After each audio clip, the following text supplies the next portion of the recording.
And so she said, "Oh, I did it wrong. I can't even do it right." I was waiting for you to do it. I thought you were going to do it. Hello, everyone. Hey. Welcome Hello. to Is This Thing On? So we have just broken into the next 50. This is episode 51. 51. So next week could be a full deck. Full deck, 52. So we are lucky enough tonight to be joined by Brian from the Krusty Codex. This is his latest incarnation. So I'm trying to get Brian on here for forever. And Brian was, for those of you who don't know Brian, so the previous channel was Brian MR. Brian is a flighty creature. He pops up. He pops up in various incarnations. So Brian used to be one of those non-Facebook tubers, but now he's gone all in, and now he's so I'm trying to get Brian on for forever, and so he's finally graced us here. So pretty excited.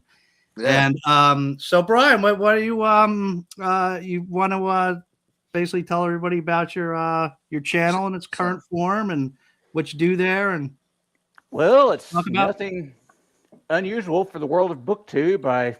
At this point, it's basically like a journal. I do reading updates of what I'm reading and I'm going to be reading, and I do occasional little updates on other hobbies of mine.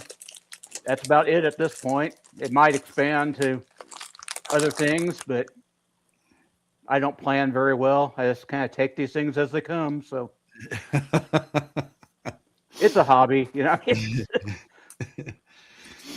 All right, let's see. There's a bunch of people here, so let's say hello real quick. Heidi's here. Hi, Heidi.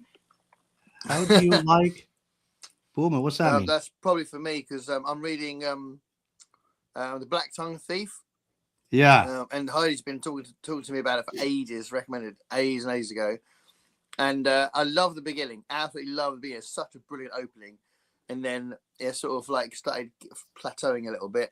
But I'm not that far in.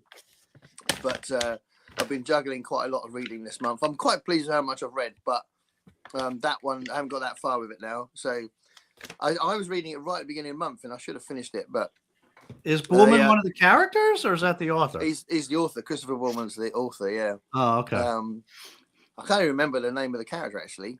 Is that part of a series, or it is now? So there's a prequel that you wrote called The Daughter something, but it's a complete story as itself. You know, when it came out. But then he's written a prequel now, which I do really like the way he writes. He's got a very bouncy, lively way of writing, which is really cool. So yeah, no, the beginning was so good. One of the best openings I read for a while. So cool. Yeah. William's here. Hey, William. Hi, William. Hi there.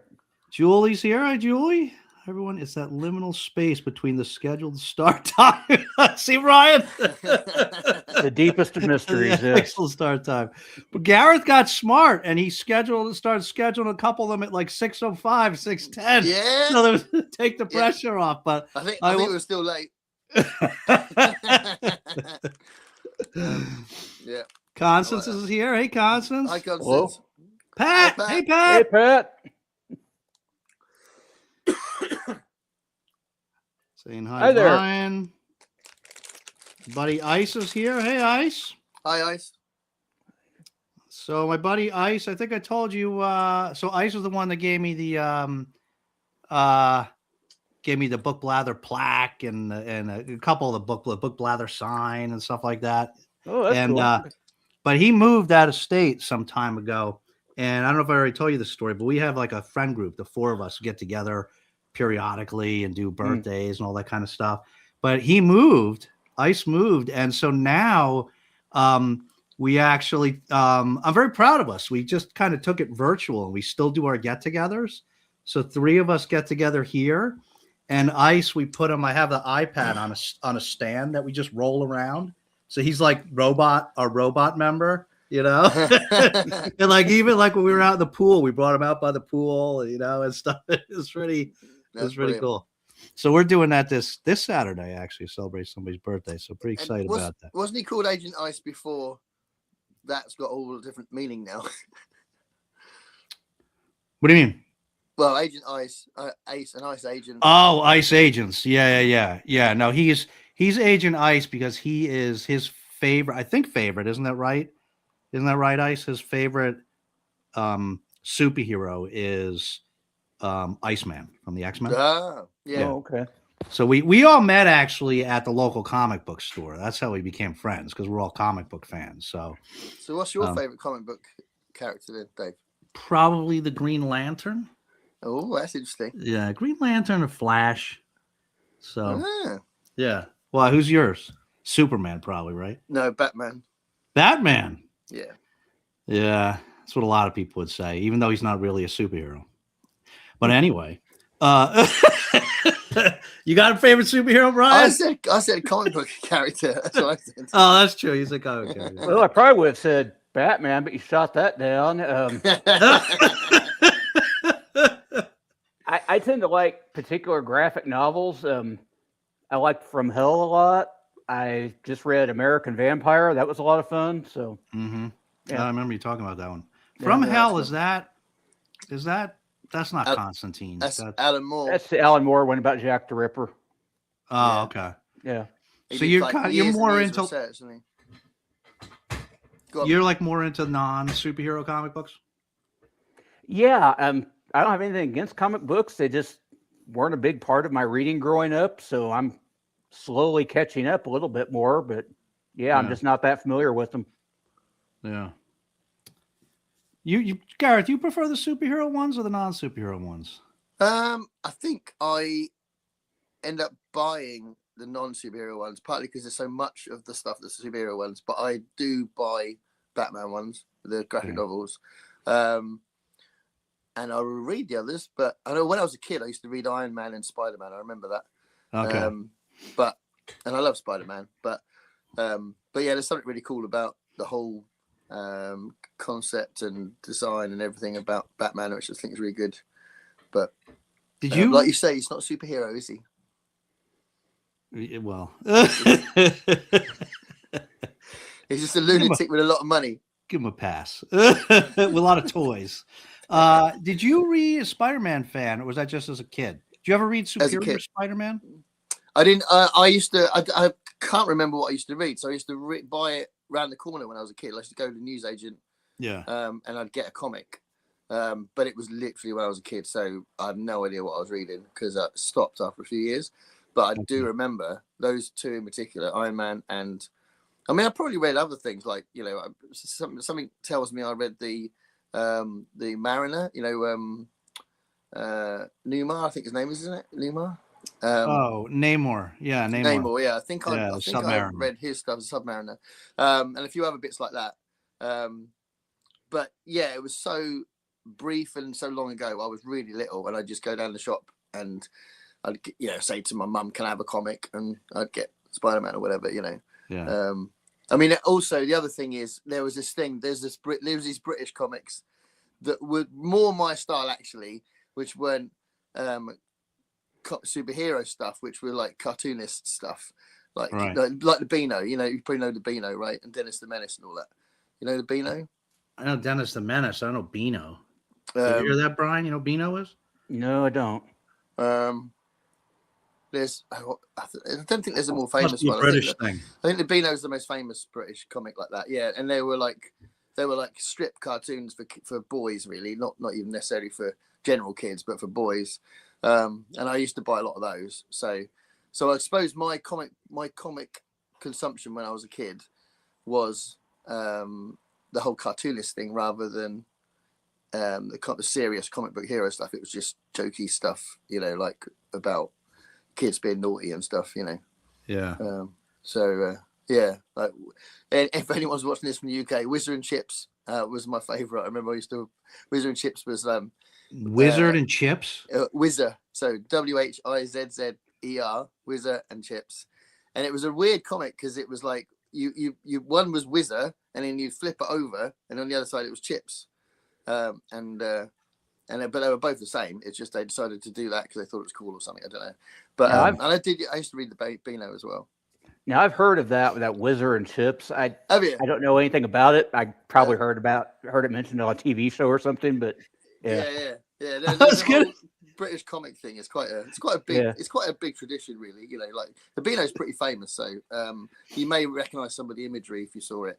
And obviously that's where Dennis the Menace comes from. But he's got black hair in this country. He's got blonde hair in your country, isn't he? But I'm pretty sure he's a British invention that was kind of adapted by the Americans, I think. Okay. Someone might correct me, but I'm pretty sure Dennis the Menace was British. So yeah, my comic book thing is cartoonist thing. I was gonna say it wasn't surprising to hear that. We did that a lot. All in the Family, The Office. All these things. Yeah. All adapted from us. even a lot of things people don't realize over here. There's a guy that's really, really famous now as a TV presenter, and he was a comedian when he started. A guy called Joel Dommett, and he presents The Masked Singer. Do you have The Masked Singer over your way? Do you have The Masked Singer? I remember it being advertised. I don't think I've ever seen it. It's a big, primetime variety show thing, and he presents that. And people think that he's just become this presenter from being a comedian, but he was in the original version of Impractical Jokers. And now there's a very famous American version of the Impractical Jokers, right? Yeah. Which is fantastic. But it was a British thing first, and a lot of like British guys don't realize that because it wasn't on for that long. But a couple of them have become really famous in their own right. But it's just really funny because there was someone talking about he's about to appear on Taskmaster, which is my favorite program. I love Taskmaster, and he's going to be the next guest. And someone was talking about it and going, "Oh, this is his career." And I just thought, you're leaving out the first thing he did on British TV. It's because people just forget that Impractical Jokers was British first. It's funny, isn't it? This is slow. You mentioned it being short-lived. That's one of my favorite things about British TV. You know how to let something go while it still has some life. We run it into the ground until you just want to see it go away. But, yeah, that's true. Elaine's here. Hi, Elaine. Hi there. Hi, Elaine. Just watching a raccoon out back. Wow. Okay, stay away from those raccoons. It'd be great if the foxes go mental again. Sometimes it sounds like Book of the New Sun. That is one of my favorites. Is it? Book of the New Sun. Love that book. Yeah. That's a very complex book, isn't it? You could read that thing endlessly and still not get everything there is to get out of it. Who's the author again? Gene Wolfe. I do not know how he managed to write that thing in a pre-Google era. It's just amazing.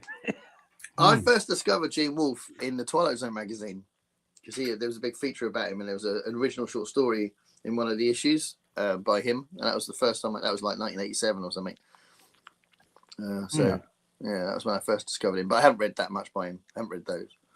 He had an interesting background. He was he fought in the Korean War, and he came back and got his degree in mechanical engineering, I think, and he was an engineer for a number of years and started publishing some short fiction. Was eventually able to retire from that and write full time. So he brought a lot of his engineering and scientific knowledge to his writing. So I wonder if that's harder to do now, to just give up your day job as a writer, short story writer, because I think they got better money. I think in the early days.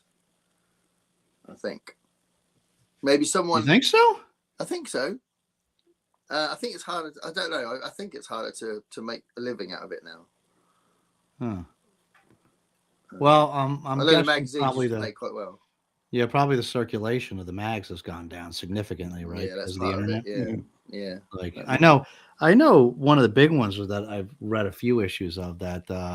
It wasn't even around when I was a kid, and there was only there was only a few of them back then, like the sci-fi ones, like Analog and Asimov's and stuff. But one of the big ones now is Neil Clark's magazine.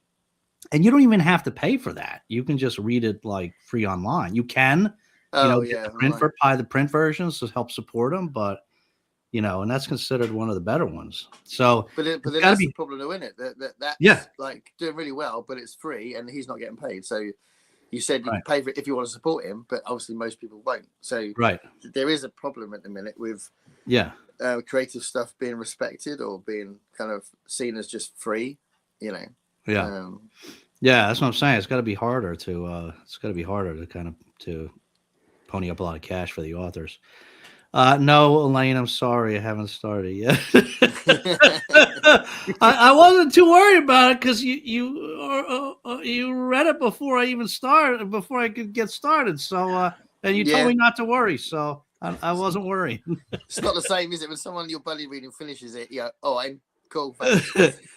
Well, in fairness, she was reading a library, and the library book came in early, so she had to read it. And Elaine likes reading them twice, doesn't she, as well? So yeah, but don't say that, because then she's going to read it a second time before I start. I think she will.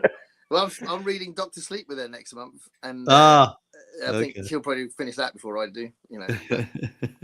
I just read that one about a month ago. I was pleasantly surprised. I enjoyed it a lot. Yeah, that's cool. What made you choose that one? I don't quite recall why I picked it up when I did. I remember Scott from the Some Other Character channel had just been talking about The Shining a lot, and I got to thinking I'd never read Dr. Sleep and had been intending to do it for a long time, so I decided to do it then. Yeah, that's cool. Yeah, I'm looking forward to it. I'm trying to reduce the amount of official reads I'm doing next month, because I had so much that I've managed to keep up with it in the end, but I had to keep chipping away at it. So have you seen the film yet? No, because I wanted to read it first, so I've deliberately definitely wait till after you read it. But this won't really give you any spoilers. But the film is really interesting because it really brings together the world of King's Shining novel and Kubrick's vision of The Shining, right, in an interesting way. Right. Yeah. So they used it as an opportunity to kind of blend the two. Yeah, it's really interesting. That's clever. I'm a big fan of Ewan McGregor, so yeah, I think he was great as an adult Danny. Yeah. It's interesting they chose him. Does he do an American accent in it? I would say so, because I didn't even notice. So, yeah. I'll notice. I'll be like, what? Because he's got a very light Scottish accent in his natural voice. But I think he's such a brilliant actor. I think he's one of the best. Yeah. I haven't read either, but what did you think, Brian? Of what did you think it compared to The Shining? I mean, it's not on the same level as The Shining, but I mean, it's very respectable. It's up there. Yeah. That's good. It wasn't that long ago, was it? He didn't write. Was it 2000s? He wrote it. Was it early 2000s? I think it was 2013. Yeah. So I knew it wasn't that long ago. So I like the fact he's still writing really good things, because he's written about 7 billion books. I think that one was kind of personal to him, because he really struggled with alcoholism all those years. So he wanted to come back and revisit that material and really do a decent job with it. So he sat on that sequel for a long time till he really felt ready to do it. So right. Yeah, it felt pretty worthy. Yeah. Yeah, that's cool. Have you read a lot of King? You speaking to me, or? Yeah, I know Gareth has. Yeah, a fair amount. Actually, right after I read Dr. Sleep, I went ahead and finished the entire Dark Tower series, just because. Oh, wow. Yeah, I had read those back when I was a teenager, up until book 3 was released. And I lost track of the series then, because just I was going off to college and was working and life was happening. Yeah. And I just I'd lost track of it for decades. And I said, I'm going to go back and finish that. So I did. That's cool. Are you glad you did? For the most part, yeah. There were a couple things about it that were a little disappointing, but Did you read that series, Gareth? I haven't read any of it, no, because I've kind of left it to the side. I'm reading as much as I can outside it, but I feel like that's a big investment. So it is. I haven't got to it yet, but I know it's there, and I did I get rid of it? I did a Stephen King Unhauled, didn't I, recently? I think I might have kept The Gunslinger, the first one, but they're really easy to get. So if I do get the urge, I can easily get them. But they're quite cheap on eBay and all that. Yeah, I really want to read those. I read some of The Gunslinger and then didn't finish it just because I was on vacation, and so I need to start over again now. So I have the first couple, but like you said, it's a big commitment, you know. Yeah, I'm going to read The Stand first. So I haven't read The Stand and It yet. They're the two big ones. You haven't read The Stand and It? Wow. No, I know. I've read a lot of King. I've read, I don't know, about 30 of his books, but I haven't read those. And I feel like if I read those, then they're obviously very important parts of his work. And then I'll have done the chunky ones. Now I can think, well, I want to now go into the other chunky ones, which would be the Dark Tower series, because there's a few really big ones in there, in like book 3 and 4. I think they're quite big, aren't they? And, yeah. You've read The Stand and It, Brian? Sounds like. Yes, I have. Yes. Yeah. And you love them? Yeah, I mean, I would argue King as a writer is actually at his best with his short work, but yeah, I do like The Stand in It quite a lot. I think he's underrated as a crime writer. I think some of his crime books are so good. Now that's interesting. I haven't read any of his crime books yet. Okay, yeah, read the Mr. Mercedes trilogy. It's so good. Okay, yeah. See, I don't think I can ever read either of those books. Maybe if I retire someday, but The Stand and It. Yeah, they're just too long for me. You know, I can't. It's just take me forever. But I get the impression, because I am excited. I feel like The Stand will be something I feel like I need to read as a fan of King. Yeah, but I'm looking forward to it because it feels like it seems to be described as like the best version of writing about fear. You know, because obviously the character, Pennywise's character, just appears to all the characters in different ways according to what they fear the most, which I think is such a brilliant idea. Yeah, in a way, it is. Yeah, and he is fear personified. Yeah, yeah, and I hear there's some scenes that you never forget. You know, that are really kind of palpable. Yeah, moments of fear. So it sounds like I'm expecting it to be one of the best things I read by him, but I don't know about The Stand. I think I might end up finding that a bit of a slog. Because although I won't give anything away, but let's just say there is a certain very human character in there who is a child who is, I'll say, a young psychopath in training. And I would sooner leave a child with Pennywise than I would with this kid. That kid was terrifying. Right. Yeah. Okay, that's interesting. Well, it's funny, like with Carrie, we were talking recently about Carrie on a live stream, and I think that's brilliant, Carrie. But the mum is kind of more of a bully than the bullies in the school in a way. Oh yeah, you know, she's horrendous. So yeah, sometimes it's the side characters you're not expecting that end up being kind of memorable like that, isn't it? Oh yeah. Did you see the It movies? Well, again, I have actually. It took me a while because again I was going to try and read it, but I thought I don't need to worry about it because I would have forgotten details by the time I read it. So I now have recently seen the 80s version. So I didn't see the newer version. I saw the 80s version recently. The first time series with Tim Curry. Yeah. And, have you seen him, Brian? I thought it was great. Yeah, I've seen both. I love Tim Curry as it. He's great. The newer ones, there are scenes that I like very much, but overall they didn't quite hang together for me. So I guess I'm still waiting for the perfect adaptation. Huh. There'll probably be another one in about 8 years' time or something. Wouldn't be surprised. Yeah.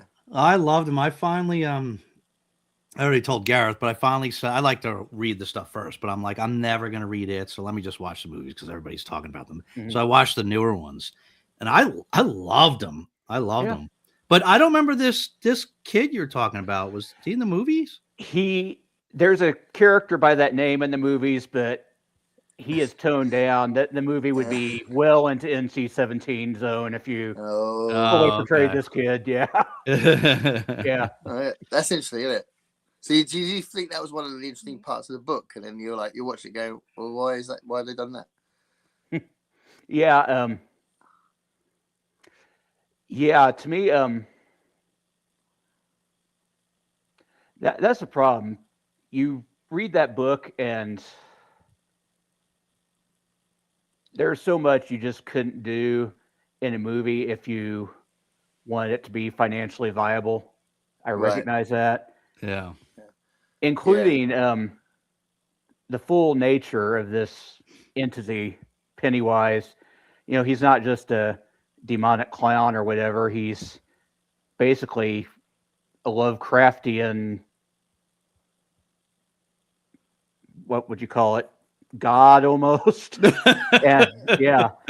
Lovecraft, he always has these unspeakable entities from, non-Euclidean nightmarish cities and all that. And that's basically what it is. But how do you portray that on screen? I mean, it's easier for King to make you imagine it. Yeah. I would say, go on. Sorry, go ahead. No, go on. You go. I was going to say the thing with King as well. I think his stuff has obviously been adapted to death. There's been like most of his novels have probably been adapted somewhere, even if it's like made for TV or whatever. Mm-hmm. But I do think the thing with him, he's such a good storyteller that you still need to read it as well. Because it's the way he writes and the way he pulls you in. He can spin a yarn, absolutely. Yeah. Have you guys watched that Welcome to Derry show? I did. Yeah, I did. Okay. I was a little let down by the way the season ended, but there was a lot in there I liked, and I'll be there if they do another season. I actually need to get back to it. I kind of forgot about it. I watched the first episode or two, and it was like great. It was like really scary. I mean, you remember the movie theater is what I'm thinking of, right? I was like, oh my God, this is like just as bad as the movie. Bad in a good way as the movie, And but then I guess I was watching too many things at once. I like totally forgot about it. I gotta get back to it. I mean, it's pretty good. I did think the first 2 episodes were the strongest. Yeah. It was pretty intense. Yeah. Let's catch you up here, Williams. I think the Crown awarding system is not working right. Bastards. Heidi's got a lot of crowns. William, one. you're like number 2 on the crowns here. Well done, William. We'll do a special ceremony.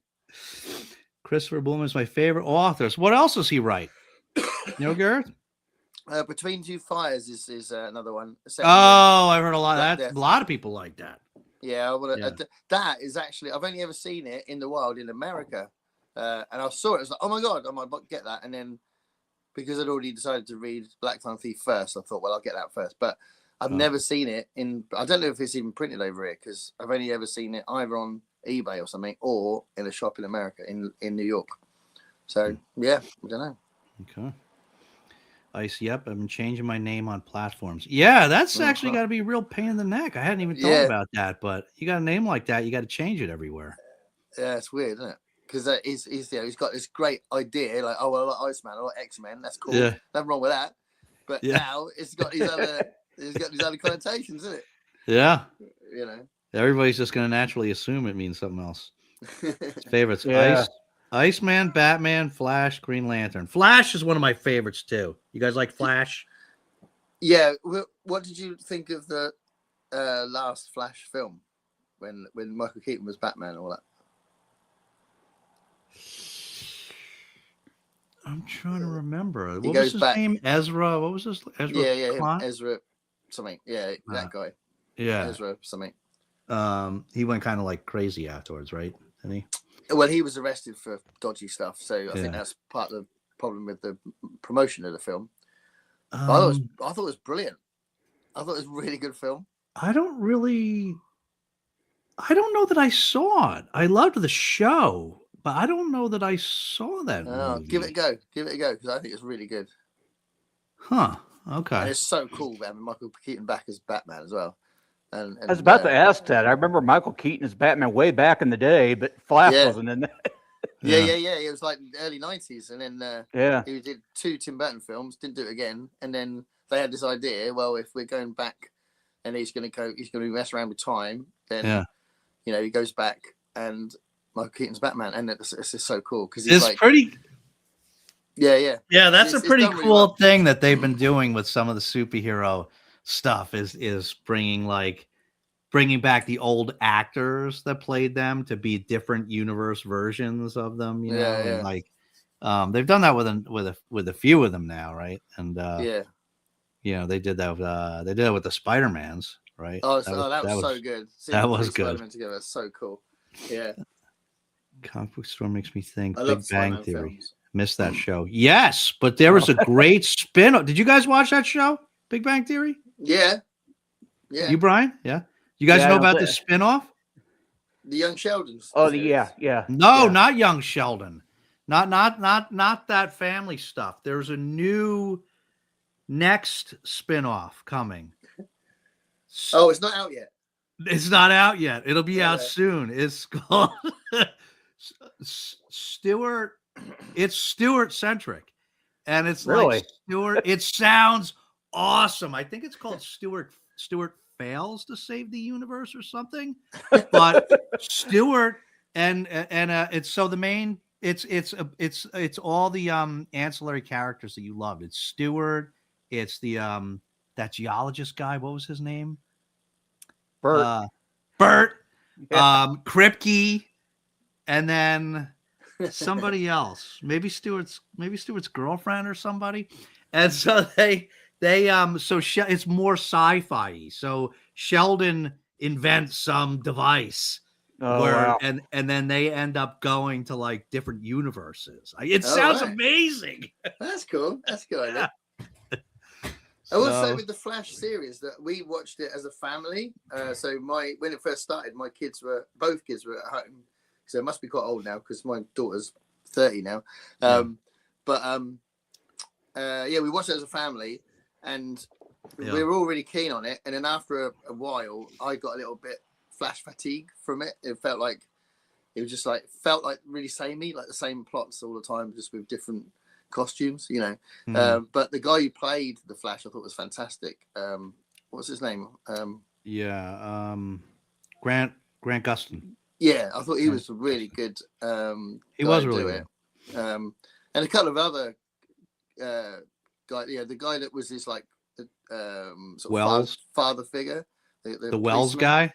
Yeah, I thought he was brilliant. Yeah. I thought that was good, but that did get a little bit tired after a while for me. Yeah, I love that show. And I actually have like half of like the final season to watch. I never watched because I was left. I started watching. It's like we started watching it like when my little one who was interested in a lot of the same stuff as me, like superheroes, Twilight Zone, all that stuff.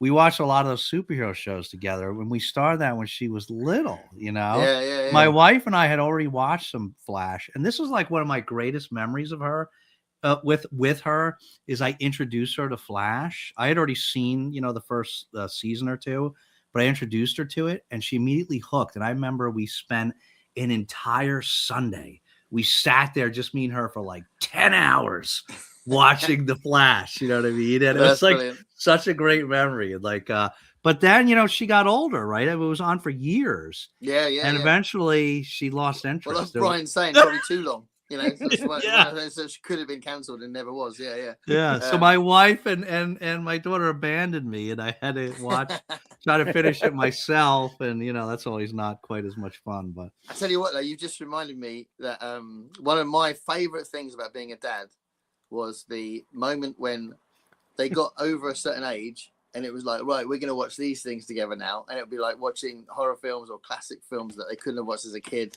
And one of the first ones. And I didn't necessarily know because it was literally the first time I'd seen it. But I'll never forget when me and my daughter watched Donnie Darko. Which I think is an amazing film. But I didn't really know what to expect. And I thought, we'll I think she's the right age, And we were both blown away by it. But things like that, it's just really nice knowing, and also, just another thing about watching something with my daughter. Guys know the film 30 Days of Night. Yeah, I haven't watched it, but I was planning to watch it. That's where they're in like the winter town with the vampires. Yeah, right? It's incredible. It's so intense. It's so intense, and I'll never forget. My daughter was 16, I think, when we watched it. And it is insanely intense film. And about 40 minutes in, she said, "Dad, pause it. I'm going to be sick." And she said to just go off for a minute and come back, because it was just like there's like a 5-minute setup where you get introduced to the character a little bit, and then the vampires turn up, and that's it. It's 2 hours of tension, Yeah. And it's so good. And they're really, really bloody nasty vampires as well. There's no sexual kind of Twilight kind of vampires going. They are horrible, and it's so good. This is basically the entire town hiding. It's so good. I love those kind of movies. I don't know why it is, but I talked about this on a video a while back. It's hard to explain, but it's just like, because it's like it's painful, like when you're that stressed, but for some reason I love it. I like really love those. It's the release, isn't it? You have to, if a film doesn't have the right ending, it doesn't get released properly. And I think some filmmakers don't understand that. So the whole point of tension is to then get it resolved, and that's the dopamine thing, isn't it? So you're like, and then you go, so some people really know how to do that, and that film is phenomenal. Although I won't spoil the ending, but it's an unexpected ending as well. Amazing. Oh, maybe I'll watch that this weekend. I've been meaning to watch that. You haven't seen it, Brian, have you? No. Oh, so good. Definitely recommend. Anyone should watch 30 Days of Night. It's not dated either. Do you know what I mean? Like the makeup and the effects and the pacing of it is just like could have been done last week. It's amazing film. Ice has your back with Batman. That's why Ice is my favorite ice agent. Speaking of tension, I guess I should thank Dave again for introducing me to the coffee table. Oh, you watched it? Oh, a long time ago, but yeah, that was a tense one. You're waiting until the inevitability of everyone finding out that a certain someone has shuffled off this mortal coil. That was a masterpiece in tension. Yeah. You haven't seen that, I need to know about the coffee table. Is this a series or a film? It's a film. It's a film. Film. Oh, I need to look it up. And you'd remember it if you've seen it. It's one of those ones that's frustrating. It's hard to convince people to watch it because you can't really say anything about what it's about. Brilliant. You have to kind of go in blind. So all we can tell you is that it starts with this guy and this man and wife and their young newborn, and they're in a shop, and the owner's trying to sell them this coffee table. And they're arguing about it. He never puts his foot down, but the husband, he really puts his foot down about this coffee table. He really wants it. So they get it and they take it home, and it leads to things. And it's so much of that movie. You're just like, all this bottled up tension. Like, oh, that's awesome. It's not a nice movie. It's something that happens that it's going to have to be discovered eventually, but you're just waiting to find out how it gets discovered. And it's tense. It's tense. That's cool. I'm about to do a video before the end of the month, or maybe just as the month closes. I'm going to do a video to catch up on my films. Like, I do those films where my thumbnail's me with popcorn. 15 films seen in January and February. And the last one that I saw, I'm hoping to go to the cinema this week if I can, to see the new Sam Rockwell film. Okay. But I saw a film called I Came By. It's a British film. I don't know if you'll have access to it, but it's so brilliant. It's called I Came By, and it's about a graffiti artist, like a political graffiti artist that kind of breaks into rich people's homes. I've heard about this. You've heard about it. And he writes I Came By on there, or he does it with his mate, and then he goes into the wrong house, and he discovers something, freaks out, he tries to do something about it, it gets worse, and then it gets even worse, and then it gets even worse, and it's just amazing, and it's so well written. You don't know how it's going to end, you don't know what's going to happen next, and all of it makes sense. There's no bit where you go, what? You're watching it thinking, this is beautifully written, it's very clever. I Came By, really good. I'll have to check that out. That sounds pretty fun. And the guy that plays the villain is the guy that plays the butler in Downton Abbey. It's such brilliant casting, because he totally fits the role, but it's very different to anything he's done before. Yes, Heidi, that's the one with I think it was with Spider-Man, right? Spider-Man and Friends or something it was called. Ice will know.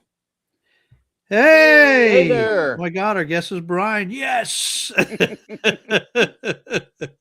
He's that guy that's never free, isn't he, Joe? He's a very busy guy. He's not home. If he was home, he'd be a guest. He literally does Oh, other. Pat loves Spider-Man. that's I don't know why, but that's surprising to me. You're a Spider-Man fan, huh, You're Pat? making judgments on Pat's taste. I know. Well, you never know. Things you learn about people. I had no idea. We need to know what Pat's favorite Spider-Man is. Yeah, what's your favorite Spider-Man, Pat? What's your favorite screen Spider-Man? You can say Nicholas Hammond if you want. Dave likes the second Battlestar. He can't be trusted. Who doesn't like the second Battlestar? Amazing. Elaine's a bit odd about that because literally the second Battlestar rewrote how to do sci-fi on TV, didn't they? I know, right? Yeah. Did you ever watch Battlestar, Brian? I did. I was totally with it up until that plot where they were on that planet for several episodes. There was something about a dog bowl, I remember. Well, when they were occupied. There was a dog bowl they were flipping over as a signal or something. I remember I felt like it kind of went off the rails after that point. Oh, where the humans were totally oppressed at that point on that planet? Yeah, I think so. Yeah. And then long after that, we found out that certain characters that we'd been following all this time were actually Cylons in disguise, and yeah. They all started singing a old Bob Dylan song. I'm like, what's going on? And you know what I'm talking about? Is that all on the Watchtower? I don't remember. Yeah. Yeah. I don't remember them singing it, but I remember there was a big. I've actually seen lots of. I keep watching it. The live performances of the music by Ben McGreary, by the band, and there's like members of Boingo in the band as well. I watch that a lot. And All on the Watchtower is one of the things that he's done live as part of the Battlestar Galactica shows. They might have just been repeating the lyrics, but I don't. I just remember what's happening. This has gone weird. Huh. Yeah, I think it's amazing up to the end. I'm not a fan of the end. I don't know. I just didn't peg you as a Spider-Man fan, Pat. Yeah, I don't know why. That was unfairly judgmental of me. I admit it. If anyone loves The Count of Monte Cristo, miniseries is airing in the U.S. on Sunday. That's something I need to read one day. I haven't. Have you read that, Brian? Too. I need to read that one. So many people seem to love it. So yeah. Again, another big investment because I don't even think it's necessarily just about the size. I think it's just quite densely written. I think. The prose itself. So yeah, I think I have to do it when I retire. My favorite Superman cartoon was Batman Beyond. I watched it as an adult. Yeah, Batman Beyond's great. Life on Mars was perfect at 2 seasons. We in US would have gone on for 10 years. Exactly. There is a quite. I think I know what you mean, Brian, because there's certain, like The Office didn't last very long, like you said, but also the thing that made Simon Pegg famous is an amazing sitcom that was designed for young people called Spaced, and him and the woman that wrote it, Jessica something. She changed her name. I'm now confused. But both of them wrote 2 seasons, and they decided not to do any more than 2 seasons because they felt like they'd done what they needed to do with the show. And Faulty Towers was only 12 episodes as well. So there are these moments where people go, "I'm not going to do anymore," and even if it's really successful, they say it doesn't matter. I'm not going to do anymore. You know. So yeah, there are definitely examples of that. Yeah. Not true for Doctor Who. That'll be going in 28. You know. This must be when you referenced Twilight Zone magazine, I'm guessing. Maybe, yeah, and yeah, probably. You talked about one of the magazines as well, I think. But the science fiction magazines, it could be that. I hate magazines for more than one reason. Is he going to tell us? Not a fan. When he was a librarian, catalog that took forever. Yeah. Started City of Illusions.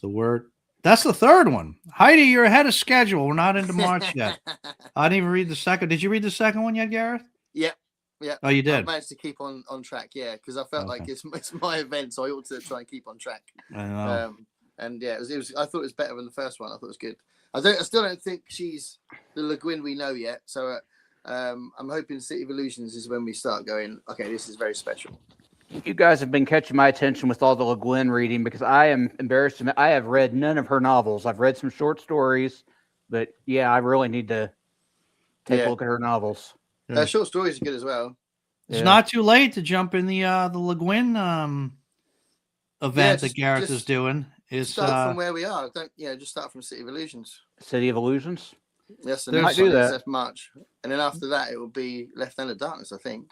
This is the we're doing the Hainish cycle, which is like 7. What?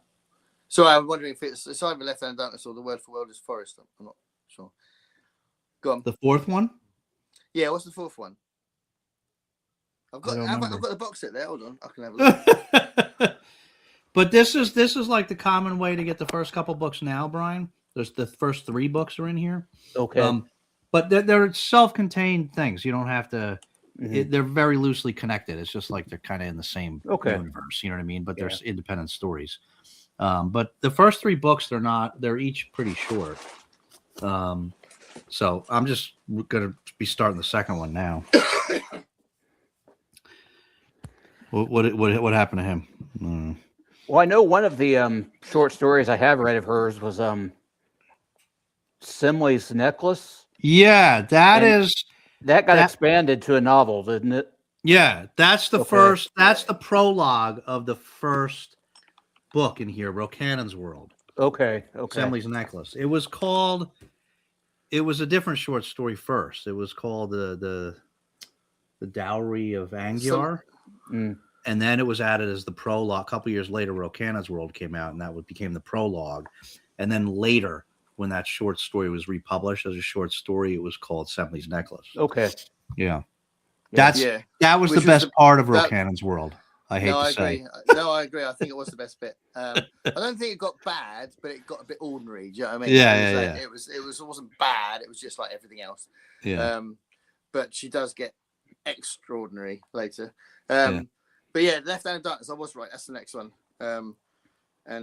Which one?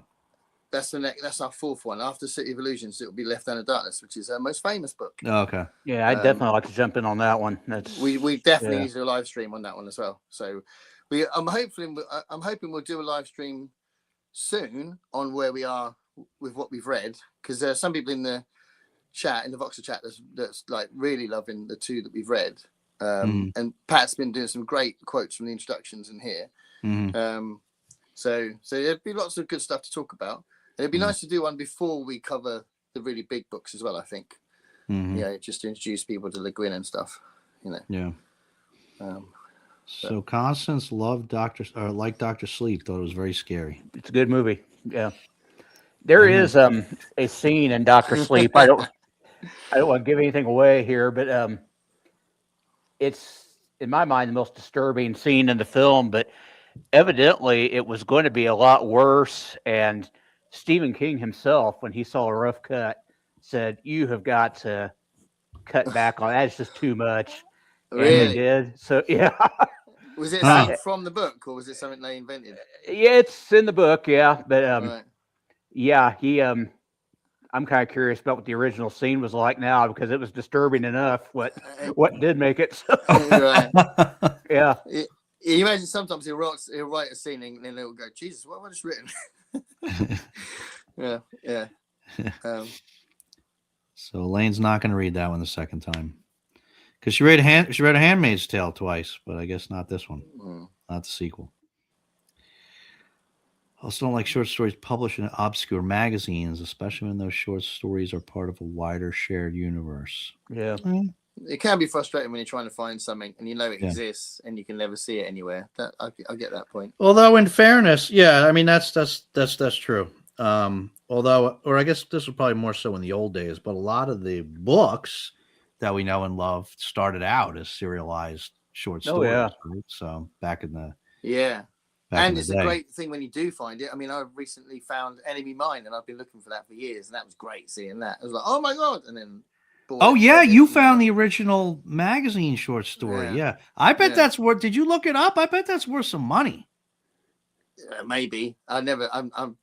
That's why I haven't got much money. I never look at those kinds of things. So see, I think you're probably like me. Like, I don't know why I always say that, because if I do like when I do find something valuable like that, like a gem, and I'm like, oh, this is worth money, that I never sell it. Right, I keep it because that's like a prized possession. So what does it really matter? I guess it'll matter like when I'm gone and my kids go to sell off my collection. If you do a shelf tour, you can go, and this one is worth like 80 quid. Yeah.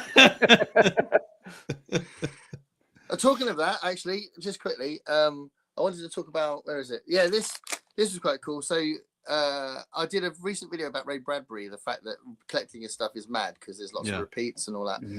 And I did say I was going to get this, and it's turned up, which is great. So this is a Ray Bradbury crime book called Let's All Kill Constance. Oh, Constance. Yeah, it's about you. You zeroed in on that one, Constance. But I'm so pleased to get this because you don't see it, you never see it out in the world, but you don't even see it on eBay very often. So when it appeared, and it was quite a good price, I was like, oh my god. So so that was really good. And then I looked at the dates because I thought, when did he do this? Because his crime stuff tended to be his early career, and this was like early 2000s. So this would have been one of the last things he wrote. So that's really interesting. So I think I'll end up bookending the whole project with the early crime stuff from the 30s, and then this probably right at the end, which is mad, isn't it? But yeah, interesting that one of his last ones is one of the harder ones to find. Yeah. Usually, I mean, it's weird though because the last stuff he wrote isn't that popular, so nobody talks about Farewell Summer or We Always Have Paris or those kind of books, but everyone still talks about the big sort of 6 or 7 books that are like the most famous things he wrote, you know, the most famous short story collections, and Fahrenheit 451 and Something Wicked So It Comes. You know, they tend to be talked about all the time, which is quite right. I mean, they are amazing. And part of the reason I wanted to do the project was so that I did very deliberately read the later stuff because I've got it, but there's some of the later books I haven't read and I've had them for years, you know. So Heidi also like Dr. Sleep. Sleep going to be a tough read. Yeah, she was telling me there's lots of child abuse in it, and yeah, so it's quite heavy. I say maybe the last good book King wrote. Wow, that's strong. Don't think I'll say that when I read it because I've read some of his really recent stuff. I really like it. Was Dr. Sleep before or after Revival? I liked Revival a lot. Yeah, I've heard that's really good. That was another one that was on my TBR for a while. I think it was around the same time. It might have been after, but I love loads of what he's written recently. I really love Holly. I thought it was a fantastic book. It's one of his best, I think. But Ollie from Criminology didn't like The Institute, but I like The Institute. I thought it was good. There was a hard case crime stuff's good. There was a comic series called Revival, which is really good. Really good. You ever hear of it? Don't think so. What's it about? Nobody's ever heard of it? It's one of these things like it's hard to say too much what it's about, but it's one of these things where different people that were different people that should be gone, like come back basically, and some people start to act very strangely. So there's different mysteries that, you know, once they're back, there's different mysteries about like what had transpired before the individuals had, you know, met their demise and then their return. And it's good. It's good. It's a horror. Yeah. You know, the Revival novel. I just read William's comment. Go on, carry on. Dark Tower's 2 years. It gets pretty strange at points. The final novels, it kind of goes off the rails at times. But I figure when you write something over the course of decades like that, it's not all going to hold together. I mean, you're an entirely different person when you start writing. But, I also get the impression that in that series, that Stephen King just let himself just like go a bit mad and just have a crazy palette where anything that comes into his head, he does it. He toys with every genre. He just kind of throws everything in there, and sometimes it works and sometimes not so much, but it's fun. I mean, it's interesting. But yeah, Revival. Have you read The Great God Pan? Oh my God. Yeah. It's he kind of it's kind of a big elaboration on that short story. Is the best way I know how to describe it. A very big elaboration. Yeah. That's interesting. I've got to say, it has one of King's most punch to the gut endings I can remember. Oh, really? Yeah. Some people don't like the ending. That's interesting. Oh, it's not a fun ending. It's not a happy ending, but I think it was a good ending. he does that. Yeah. He's not always. Although I love the thing about Frank Darabont's version of The Mist. He changed the ending, and Stephen King likes the ending of the film more than his own ending, which I think is great. And the ending is like incredibly horrible and depressing, and it's devastating. Yeah. So he's clearly going to have an opinion, but apparently he liked it even more, which is quite cool. I still haven't read the. Sorry, Brian, go on. In the second It movie, King plays the owner of the secondhand rose store. Right. And he says something about how that Bill Denborough guy can't write an ending to save his life. Obviously. He's taking the piss out of his reputation. Mm-hmm. Yeah.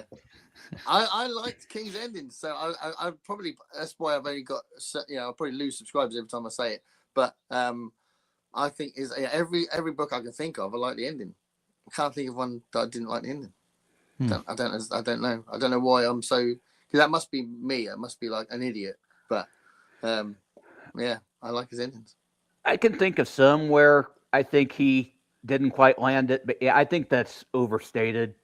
The way people say he can never handle it. No, he sometimes manages to end a novel well. So the ending of 11/22/63 is really romantic. Yeah. I guess Heidi is not a fan of 5, 6, and 7. She'll only read them in Garb August. Oh boy. Hey, Greg. Hi, Greg. Testaments 2022, not a necessary sequel and weaker than the original, but I still enjoyed it. Yeah. It'd be hard to match the original, though, wouldn't it? So yeah.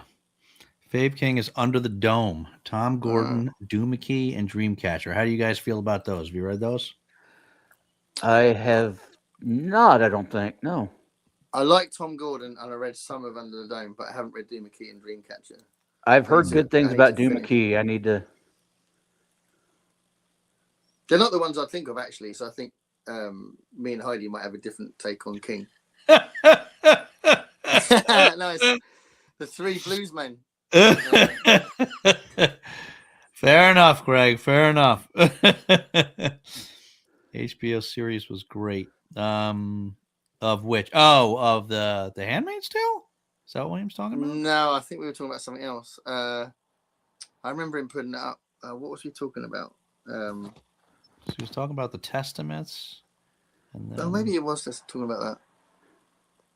I can't remember. Oh, the It series. Oh, Welcome to Derry. Yeah, okay. Yeah, Welcome to Derry. Yeah. The Flash last film was poop. Excuse my language. I really enjoyed it. Hey, it's a family show here, Ice. The Lesser Dead, too. Vampires New York City. Broken Bonding is printing between. Okay. In print. So this is The Lesser Dead is another book by Christopher Borman. That's what she's saying. I think they are based in London. Okay. Yeah, you see, vampires in sleazy 1970s New York just sounds like a blast to me. Oh, so she's saying that the Between Two Fires is an English publication, which is interesting. So I don't know why it's not in English shops. Can't find it anywhere. But you can find his other books. Funny, isn't it? Oh, so it's you can't get it over there. That's why you're saying you only saw it over in the US. I can get it by ordering it. I can get it online, but I've never seen it in an actual shop. I've only seen it in America, and I saw it in, where did I see it? I saw it in Brooklyn. That last day when we went, when we had a little flurry into Brooklyn, we were both saying that we didn't see enough of Brooklyn. We went over the bridge, and I managed to find a couple of bookshops, which is mad. But we were only there for a couple of hours. It was our last day, but that was where I found Between Two Fires. Does Allie roll her eyes a little bit when you're like, "Oh, a bookshop, another bookshop"? Yeah. Oh, big style. Yeah, she sees it as a pain in the ass. Because usually, if we go on a day trip anywhere, she'll just put on a bench somewhere near the shop and just wait for me to come out. So it can be a bit annoying for her. She really does not like going in bookshops. But yeah, if she goes in TK Maxx, obviously TJ Maxx in America. If she goes in TK Maxx, then I'll wander around for about 2 minutes and think I'll meet you at blah blah blah. Thinking I don't really want to wander around here forever. Yeah. So we are looking at different things. Yeah. Ice likes we both like shopping though. Yeah, man, you both like shopping just for very different things. Yeah. The multiverse introduction was so lazy, says William. That's probably about Flash, isn't it? Libro Paradiso, hey, the 80s Flash comic written by Carrie Bates was excellent. Had a multi-year story leading up to the Flash killing Reverse Flash, who intended to kill his fiance. The Flash later died heroically. And yeah, they played around with that, didn't they? Crisis on the Infinite series. Yeah, there's a lot of this older stuff that I need to go back and read. The first thing made Batman and Robin part of the DCEU continuity. Yep. Dave just made my day. Is this a new fall show? That was about the new version of Big Bang Theory. Right. Yeah. Oh, yeah. I don't remember when I think it's coming out soon. It may be 2026. Yeah, it's supposed to. I'm very excited about it. Superhero comics are a small part of comics. That's true. There's a huge variety, especially in European.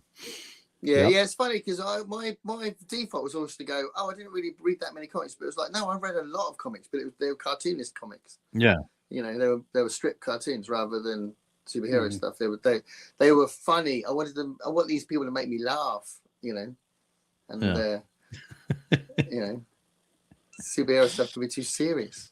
Like Betty and Veronica or the Archies. Yeah.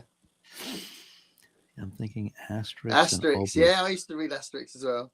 Yeah. there's a couple of I need to, I'm having a look all the time to see what film I can watch this week or this part of the week, whatever. And there's a couple of Asterix films I need to catch up on that were made in France. I keep looking at them, and I'm definitely curious. I think they're probably quite slapsticky, but it could be quite funny. Yeah, huge. Yeah, Asterix is huge. It's Belgian, isn't it? I think Asterix. With their magic potion, I guess that makes them temporary superheroes. Who's that? Who's got the magic potion? Magic potion.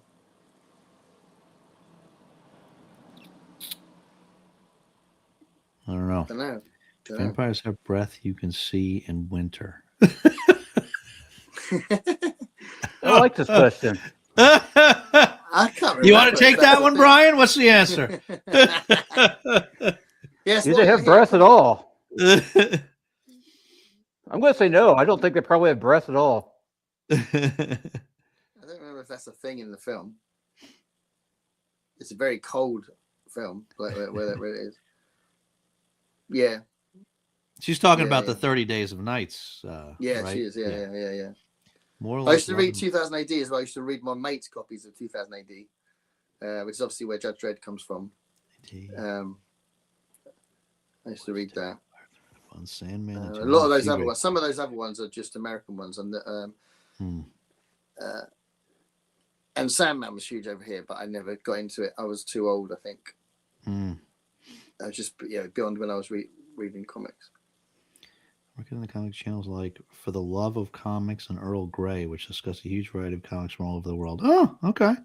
For the Love of Comics. Of comic channels. There's tons of I think the comic tube is as big as booktube. There's so many comics ones, because when I was thinking about, there's loads. There's a guy, I don't know what he's called. There's a guy with a beard who goes on about the new releases and graphic novels, and he's really good the way he talks. He does like the best of the last 6 months kind of thing, and whatever's coming out soon, and he's got loads of graphic novels behind him, and he's really good. I started when I thought I'm going to get some Batman graphic novels. I was watching loads of them to see which ones I was going to get first, which is when I bought. I know the first one I read was Long Halloween, in that lot. I thought was really good. So Um, the love of just writing that down. Check no, that it's out. I loads. write all these things. You'll be in a rabbit hole. You'll be there's so many. Spider-Man has amazing friends. That was the name of that cartoon. I need to read this I Came By book. Sounds like a must-read. It's a film. It's a film. It's a movie. film. Yeah. Where'd you watch it? You watched it online? I watched it on. I'm pretty sure it's on Netflix. Yeah, it's on Netflix. So hopefully it's on Netflix America. But yeah, for you, yeah. I'll have to look for that. Yeah. I watched the. Blimey, that's an old film with Terrence Stamp. Blade Runner. Since I just read Electric Sheep. Let's see. Amazing. What's it called? I Came By. You said, right? I Came By. Yeah, you got to watch it. It's so good. And you genuinely don't know what's going to happen next. And there's a couple of things that you go, I can't believe they did that. You know, like real, like that is not what you do in films. You know, plot wise. You know. Really yes. good. So it's on Netflix in the U.S. Oh, cool. Okay, I'll have to check that out. Maybe Brian, even when we tonight. first started doing this, we used to give each other homework. We go, right, there, from next week, I know. so we can watch. And that's why we watched Dave Made a Maze, wasn't it? Remember Yeah. Dave Made a Maze. They've made a maze and Labyrinth and Willow. Willow. And, Yeah. what was the other one? We said 3, didn't we? Willow and Labyrinth and Yeah, was it Princess Bride or? I don't remember. Did we rewatch Being John Malkovich too? Yeah. I think we did. Work of genius. I've seen that film so many times, and every single time I just think, "Oh my god, I love this film so much." You seen that one, Brian? I have. It's been a long time, but yeah. I have. It's brilliant, isn't it? Do you like it, Brian? Oh yeah. Yeah, amazing. Did you see Dave Made a Maze? I haven't seen that one, no. Oh, you should watch that one. A man makes a box, like a I don't know, a den made of boxes, and he gets lost. His fiance goes away on for a long weekend business trip or something. So he's left by himself in the apartment, and he builds a cardboard fort. Yeah, cardboard fort. That's a better way of saying it. But the inside is different than the outside. He gets lost. It's huge, and there's like a minotaur in at one point. Yeah, and it's just ridiculous. Yeah, all this weird stuff. It's very weird. It definitely is like a kind of Being John Malkovich feel. Sounds like I would love it. You kind of imagine that people that wrote the script were writing it completely pissed out of their heads when they were writing it. You know. Right, and then we'll do this. Yeah, let's do that next. That'd be hilarious. It's a bit Sounds like something I would love, though. Yeah. I think you would. Kirsten Dunst is my favorite Spider-Man. She's so underrated as an actress, I think. Kirsten Dunst. I think she's such a brilliant actress. Why is that, Heidi? Did you not like it, or you just didn't get to it, or what's the story? Yeah, because that's really gripping, isn't it? Well, I remember I couldn't wait to see the next one. Yeah, as it starts. Yeah, it's amazing. It's very. I think the way it's filmed, that whole kind of like what do they call it, handheld camera kind of style at the beginning, is like bounces off the whole crime shows like NYPD Blue and stuff like that were like kind of changed the way crime shows were done. I think it's got that immediacy in Battlestar Galactica that it feels like the camera is part of the crew going around through the corridors and that, isn't it? Mm-hmm. I think that's part of the atmosphere of it, isn't it? When are we gonna because we talked about doing the Battlestar Galactica thing, but then Lost happened. Well, Lost happened, and I think we said I feel, maybe I imagined this or something, but I feel, because I haven't heard anything else about it, but I thought a bunch of us or at least a group of us that were doing Lost said that when we're done with Lost, we were going to do Babylon 5 thing. Yeah. MJ's keen to do it, Babylon 5. I think Mike is keen to do it. The reason why there's a delay on Battlestar Galactica, viewers, is Dave got really excited about us doing a trailer. That's true. That's true. I had big plans for the trailer. And we talked for so long about the trailer, never filmed anything. And then it's like, Mum's been by me like, oh yeah, we were going to do that once. Yeah, we were going to do a trailer for it. And that's why it's not happened. And now we're doing Lost.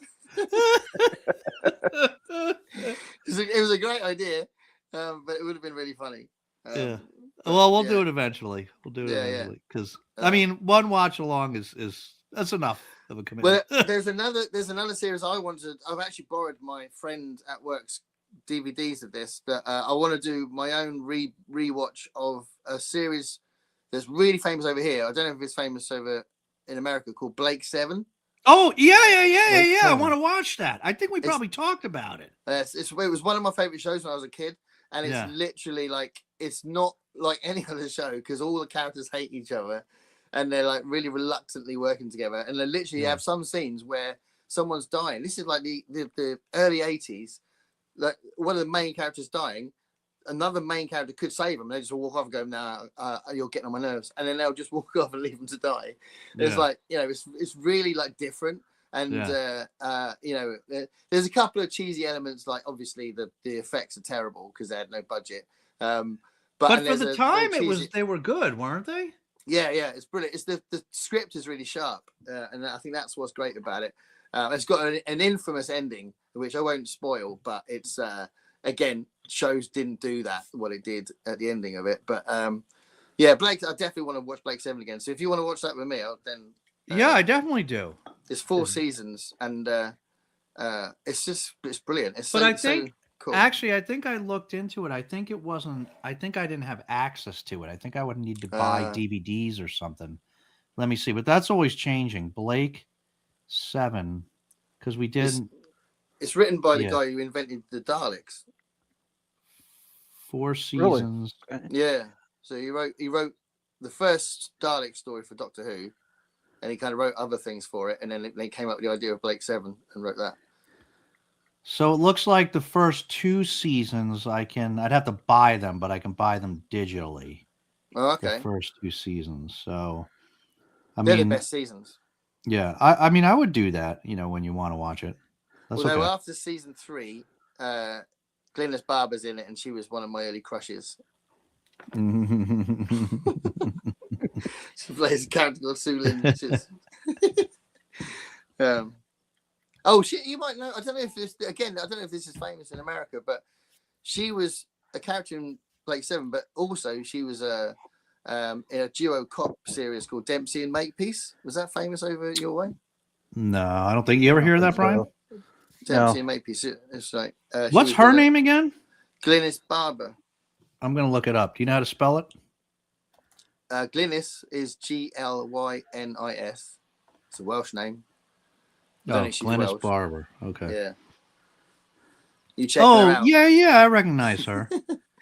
You maybe Dempsey, because Dempsey and Makepeace was a British cop with an American partner. I've forgotten his name. But that was huge over here. I mean, there was obviously the 80s were full of big cop shows, but that was big over here. Huh. Okay. Look, Cagney and Lacey was big over here, and obviously that is an American show, isn't it? Cagney and Lacey. Yeah. That was big over here. Libro's asking Heidi if she saw The Hit. There's Assassin. Great film. Yeah, I've seen The Hit as well. I've seen The Limey and I've seen The Hit. It's great. I only know the early Spider-Man movies, but I love them. The early 2000s. The first Tobey Maguire. Yeah, best films ever made. They were good. Yeah. Also, really. I like incredible. What's his face? Actually, I like them all. I liked Andrew Garfield, and I like Tom Holland as well. I think he's a good Spider-Man. He's a good Spider-Man. Yeah, and they've done really well with writing good scripts for the last few. Yeah. But yeah, the first 2 Tobey Maguire ones, there was nothing like that at the time as well. It was before Marvel did all their films. Ages before. Yeah, we had the X-Men films, like the first X-Men films, but we didn't have. Those are a mess. No, the first two, just like Spider-Man, the first 2 are amazing. It's after the third one starts getting a bit dodgy, doesn't it? The original X-Men films? Yeah, the first 2. The second one's amazing. X-Men 2. Just called X2. Don't you remember that one? There's an amazing scene where the agents all invade the school and the kids have to defend themselves. And okay. Yeah, it's a brilliant film. It's been a long time since I saw them. I remember thinking that they sucked. No. In general, I mean, you might think it's up to you, but in general, most people say the first two are brilliant. It's the third one that's dodgy because it's just a mess. And then Days of Future Past is really good. Ice, are you still here? Chime in on this. He's the X-Men expert. I listen to the audio stories on Clark's World Uncanny a lot. Oh, okay. Oh, I didn't know you could listen to those. I glad you told me that, Constance. I'm going to check that out immediately. I didn't know you could listen to the audio. I feel bad when I'm going to read Clark's World. I do buy them because I just feel like I should support them, so I buy the print versions. But I can still listen to them as long as I buy a copy. No, I think that's a good shout. I do think it's sad that, I mean, they're very expensive now, but I think it's sad that magazines are going out of fashion. Yeah, they're a very special thing. Do you know what I mean? Yeah, they are full of features that on-set reports or.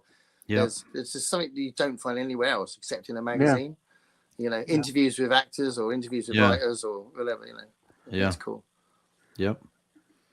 Oh well, thanks, Constance. Thanks for the tip. City of Illusions is the best so far. Okay, Heidi. That's good. Libro, I will get a hold of the hit. Yeah, Terence Stamp is a really important. He was like a legendary actor before he was doing like Superman 2 and stuff. Yeah. Hey, Margaret. Hey, Margaret. Well, it's my bedtime. Really? All right. Night. See you, Constance. Bye, Constance. Like, that doesn't mean she's leaving. Oh. Thanks for the reminder to read the hit. I've requested several times already. If I was a normal person, it'd be my bedtime. Yeah. Did you get your kip today or no? Yeah. Yeah. Yeah, I woke up about 20 past 10. I went, oh my God. Quickly grabbed the stuff. So, Constance like Revival 2, yeah? Yeah. Those two and Must Say it was a series. Like your liminal space comic. Yeah, beginning. Yeah. Hey, Nicole. Hey. Happy Friday. Hi there. Almost Friday. We're For Gareth, it's... on email. Wait, is it Friday? Yeah. Yes, it is. Yeah. I'm 25 minutes into Friday. I can tell you Friday's going well so far.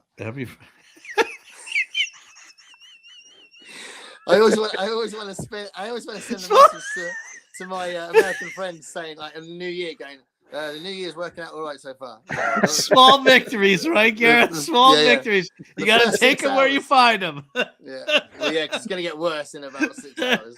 It's been a good Friday so far. Hey, Leslie. Hey. A movie adds to the list. Yeah. I came by. So good. I love to. Hey, MJ. Hey, MJ. Fashionably late. I was at a basketball game. All right.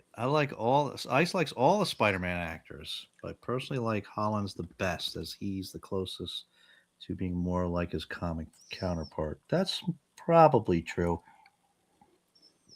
I actually this is an unpopular opinion, but I really like that Garfield.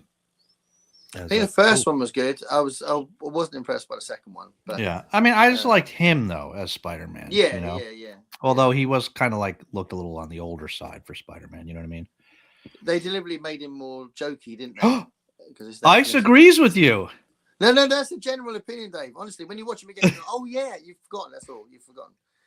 I'd be amazed if he didn't like the first two. I'd be really amazed. Well, maybe I need to go back and watch them well again. Done. And the third one is bad.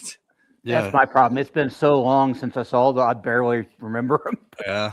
Yeah. No, well, Ice has very strong opinions about this all around. Look at that. I mean, the first one starts in the first scene in the first one camp. That sets the tone. It's a very serious take on X-Men because it's Magneto as a kid. Yeah. Did you ever see the show? I mean, they ended it too early. What was the name of it? There was a show, I want to say it was a recent show, but when you get to our age, you think something 10 years ago was recent. But it was like an X-Men show. It was some of the characters that were. Was it the Runaways? No, not the Runaways. I mean, the Runaways was good too. We watched that for a bit. Yeah, my daughter, that same daughter watched that with me. but no, it was This one Isol. was it Mutant X? Was it that one? I don't think they're actually Marvel characters, but it was like a rip-off kind of thing. Was it that? No, I don't think it was Mutant X. These were actual Marvel characters. One of them was Polaris. There was a version of Polaris on there. Yeah, and I did watch that. Was that not Runaways then? What was that? No, that's not Runaways. Yeah, I did watch it.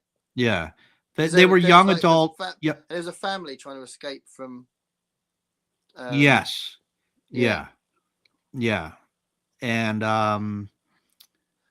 there was could be The Gifted. Was it The Gifted? The Gifted. It was The Gifted. Oh yeah. We watched that. Yeah. That was really good. I thought. That was good. It Yeah, ended prematurely, I think. That was a pretty good one. Must have had a British producer, right, Brian? He's going, I ain't doing this no more. It's bullshit.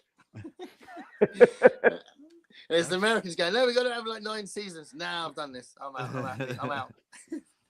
X2 gave us the greatest sequences with Nightcrawler in live action. Yeah, that's the beginning of the second film when he attacks the president. It's well good. Remember that, Dave? He comes back in Doomsday. You excited about Doomsday? Yeah. Either of you guys? Yep. I don't know anything about it. I mean, again, I don't want to sound like I'm an absolute idiot because I seem to do this a lot. But I like a lot of the recent Marvel films that get slagged off as well. I really liked Ant-Man 3. Sorry. And probably something else that everyone hated. I can't remember. But Batman 3. So Ant-Man 3. Oh, Ant-Man 3. Yeah, the one in the multiverse that everyone thinks is awful. I really enjoyed it. I don't think I saw that. I thought it was really imaginative, and some of the stuff that was in the quantum realm was really like either funny or cool or interesting. But everyone thinks it's awful. So I won't ever say it in public. Do you know what I mean? Like Doomsday, Brian. You don't know about Doomsday? Show, right? I don't. I'm sorry. That's the next big Marvel film. Like everybody's in that one. I think it's like Avengers, X-Men, like everybody, right? Okay. Massive cast. Yeah. They got the Thunderbolts in it as well. Thunderbolts. They got the Avengers. They got the new Avengers. Like the new replacements for the Avengers, plus the X-Men, plus the Fantastic Four in it. They're all in it. So I still haven't seen Thunderbolts either. I got some catching up to do. That's great. Thunderbolts is really good. Yeah. My younger brother usually keeps me caught up on the Marvel stuff. I'm surprised he hasn't mentioned that yet. But yeah, I heard. I just had heard that like a lot of people didn't like Thunderbolts that much. Didn't do that well. Oh no, I think it's had good reception. It's a film about mental health, so it's quite a different take on those kind of things. I think it's quite an original film. But yeah, I think it got a good reception from what I gathered. I walked out of the cinema really amazed, thinking this is different. I was really like, because it's funny as well. It's funny, but it's the main villain. It is basically the only way to defeat it was to give it a big hug.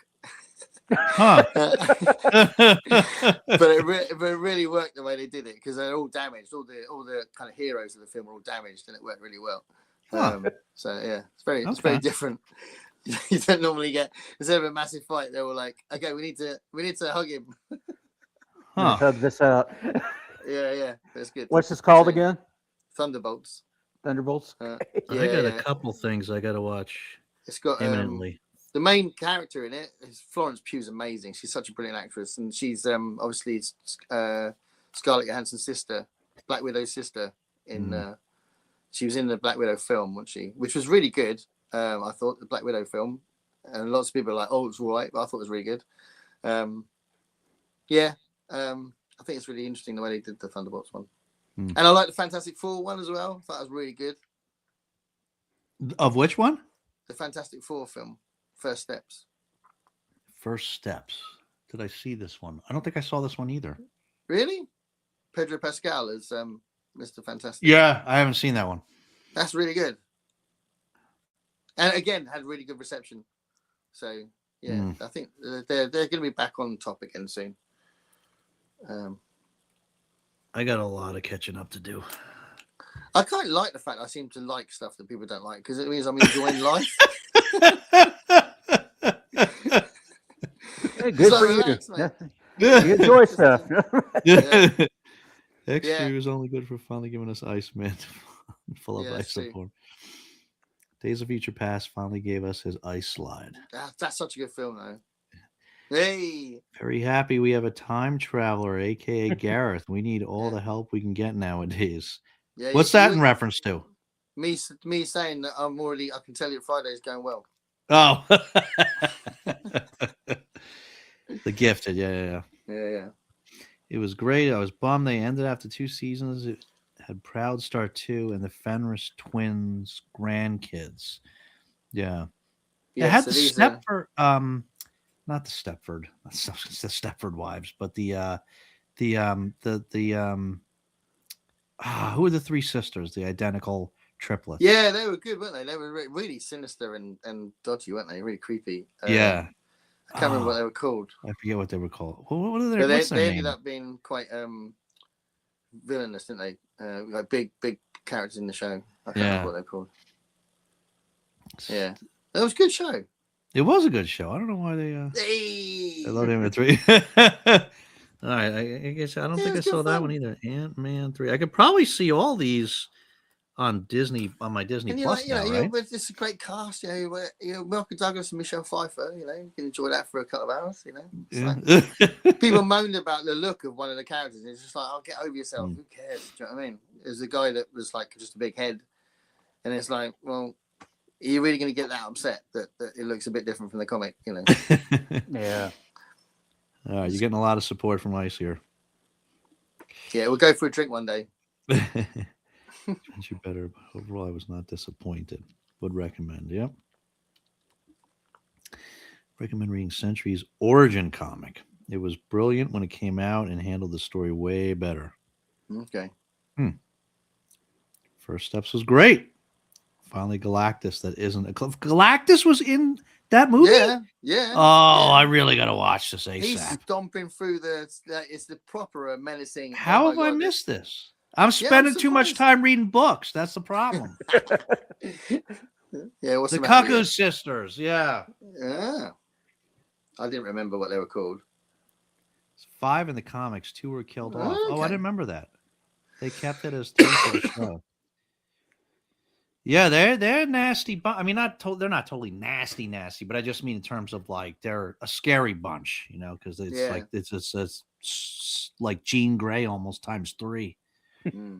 Their psychic powers. There's a new Spider-Man trailer coming out that suggests apparently that Sadie Sink is definitely going to be Jean Grey in the new Spider-Man film. Oh yeah? There's been lots of speculation about who she's going to play, and some people have said it's going to be Cyclops and Jean Grey's daughter, but it might actually be Jean Grey, the new version of Jean Grey, because they're going to recast all the X-Men, aren't they? So we might get the first of the new X-Men in Spider-Man, the new Spider-Man. I can see her, I can see her as Jean Grey. Yeah. I could totally see her as Jean Grey. I don't think in the Sophie Spider-Man Turner should have played her. Yeah. Huh. That's coming out soon, isn't it? Got my husband to watch Spartacus, the Star series, and taking a break from movies. He likes it, but he isn't liking the historical inaccuracies. Okay. Free history. Yeah. He'll definitely be going, what? When he's watching that. It's very loosely based, isn't it? On the.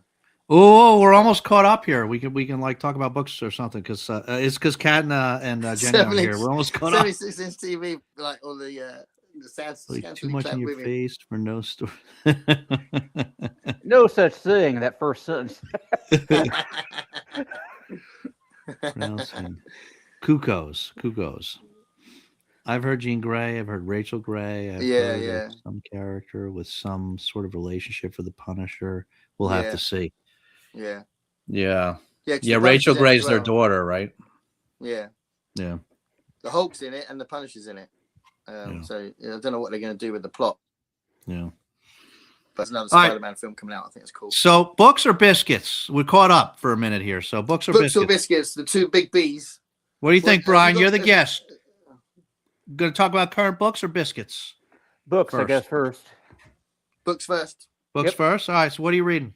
What did you just read? What are you reading now? What are you going to read? I just finished up Spooky Action at a Distance about quantum entanglement and Clifford Simak's Ring Around the Sun. Was that an accident or are you doing it for Stanfest? I read it with Stanfest, yeah. Oh, nice. That's cool. Yeah. and I am getting ready to read Battle Cry of Freedom just because Bill at the Rutenberg Library is reading that, and I have read a lot of books about the American Civil War, but that is supposed to be like the single volume treatment, and for whatever reason, I haven't read it yet. Okay. So I just kind of took that as my cue to finally get that one read. So What's the name again? The Battle Cry of Freedom. It's probably by- long, right? Yeah, it's a single volume treatment of the Civil War. So yeah, it's by McPherson. I can't remember the first name, but Man, Brian reads a lot of serious books. The spooky action at a distance, though, that one I'm pretty interested in. So, what was your final verdict on that? you know, it was serviceable enough. It explains a lot of kind of esoteric theoretical physics in a way that I think most lay people can grasp, but I guess I'm a little too practical minded. I can only take so much of camping out there in theoretical land before I have to kind of come back to earth, you know. But it was interesting. Yeah. You know what quantum entanglement is, Gareth? No, it sounds like a party. It is a party. So it's a big thing in physics for a while, right? So it's I'll give you the simple version. Brian can correct me where I get it wrong, but since he just read a book on it. But basically, it's the idea of it's another one of these ways in where quantum mechanics is challenging our basic understanding of how, you know, our basic world works. And the idea is we always think of, in order for two things to interact, they have to be close to each other, right? They have to either touch each other or interact with some kind of local fields like electromagnetism or something. Quantum entanglement means you can have two electrons that are like across the universe from each other, but what happens with one will affect what happens with the other, even though there's like no, it's called, like, you know, even though there's no locality to the two things. It's instantaneous. It's no speed of light limitation involved. Yeah, it's just they're just connected in this way. But it's a real thing. You know, it's one of these other things that's really happened. But Brian read a whole book on it. Yeah, and I love the idea that you were reading it going, oh, yeah, cool. And then at some point you went, oh, shut up. You're doing my head in now. It's just too weird. But it was too much. It was like a little too, like I said, I can only take so much of thinking that the universe works in some way that goes totally against my intuition before I have to just say, okay, that's interesting, but I have to come back to the real world now. Yeah. We always have to come back to the real world, sadly. But so would you recommend it to other people that like popular science books? Oh, yeah. Yeah. Oh, you would? Okay. Yeah. All right. And then what was the Simak book you mentioned you read? Ring Around the Sun. Ring Around the Sun. Did you read that, Gareth? No, I've got it, but I haven't read it yet. What's it about? Okay, I don't want to talk about the characters because that's where a lot of the spoilers come in. These characters kind of discovering who they are and how they're involved in the plot. But these, kind of similar to X-Men in a way, these mutants who have various abilities are essentially trying to restart human civilization. They're in the middle of the Cold War, and they don't like the fact that there's this nuclear standoff going on and everybody's waiting for annihilation any minute. So they have access to all these parallel worlds and unlimited resources. They're going to try to basically destroy the economic base and shuffle this impoverished humanity off to this new world and try to start anew. Did you like it? You know, I enjoyed it just on a page-turning level with these characters, figuring out who they are and, you know, how they're related to the plot. The science fiction aspect of it, I didn't think was thought out all that well, but my understanding is that's not what Simak is about, the hard science fiction. He's more just... Yeah. Yeah, it's definitely not hard science. Is that your first Simak? It's my first novel length sim. I've read some short stories. Okay. Now you've read a fair bit of him, Gareth. I've read City and some short stories, so I've got loads, but I ain't actually read that much. I'm intending to read The Goblin Reservation next month, and I want to read Special Deliverance if I can. But I've already read, so to make sure I'm there for sure, and I've already read a short story for this quarter to make sure I'm doing Stanfest. But I want to read The Goblin Reservation as soon as I can. But yeah, I mean, he's a kind of an interesting writer. He's because he's not, like you said, he's not hard science fiction, but he's also not massively light science fiction either. He's just somewhere in the middle. He's kind of, I think he likes playing with science, but in a light way. Yeah. I'm the same way. I have a number of his books, but I don't think I've read anything by him yet. Although I have a bunch, I have both of those. So if you're going to start one, tell me and I'll read it with you because they're not long. So no, they're not. I really want to get to City because I know that's Vaughn's like favorite sci-fi book ever. I think. yeah, and it's great. It is really good. Yeah, it is really good. I mean, it's robots and dogs, right? Like, how can it not be? So I really need to read that one. But I have Special Deliverance and The Goblin Reservation, which I think we had talked about reading. So tell me when you want to start. I'll read them whenever you're going to start. Okay. I also have a couple others that I picked up. I thought we got Way Station, which I know is a big one. I've got. That's one of his big ones. Yeah. And Project Pope, which sounded pretty cool. I've got that as well. So any Simac you're gonna read, tell me, and there's a decent chance I got it, and I'll read it with you because I've been meaning to read them. I just haven't done it yet. You know? Yeah. I just feel like paying tribute to Sean is a good excuse to get through a few of his books. Yeah. You know, because when we kind of discussed it in the group, and then when I did a video about it, I said if you don't read science fiction much, just read a short story of vintage science fiction just to kind of pay a nod to Sean. But I do read science fiction, so I feel like I should read Simac rather than just science fiction. Do you know what I mean? Yeah. So yeah. Are there any particular group read ones, Brian? That like specific ones that are? They're doing one every month. I can't remember the one coming up for March. I could let you know. Yeah. If anybody in the chat knows, let us know what the next one is. Yeah. Because I was telling my wife the other day when we were out on date night last week, right? Because my point is, whatever that next one is, let me know because there's like a good chance I've got it. I was telling my wife the other day, I was talking about buddy reads, and this was like a couple different buddy reads, group reads that I just did, and I literally just did a couple, and I got some more coming up, and it started out, we were talking about like, she was asking me a question like, how far in advance? And I said, well, normally not too far in advance, but I mentioned I got one with Brian in the fall for Dune, which I usually don't do that much. Oh, right. You're doing that in September, right? I think so. Yeah. Yeah. And then like, I'm supposed to be doing Lord of the Rings in the summer with Elaine. And, but anyway, the point was she asked me, she's like, do you ever say no? Like when people like ask you to do these buddy reads, right? And I'm like, usually not. Like I almost always say yes. Sometimes I fail, but I almost always say yes if somebody asks me, and I almost always do it.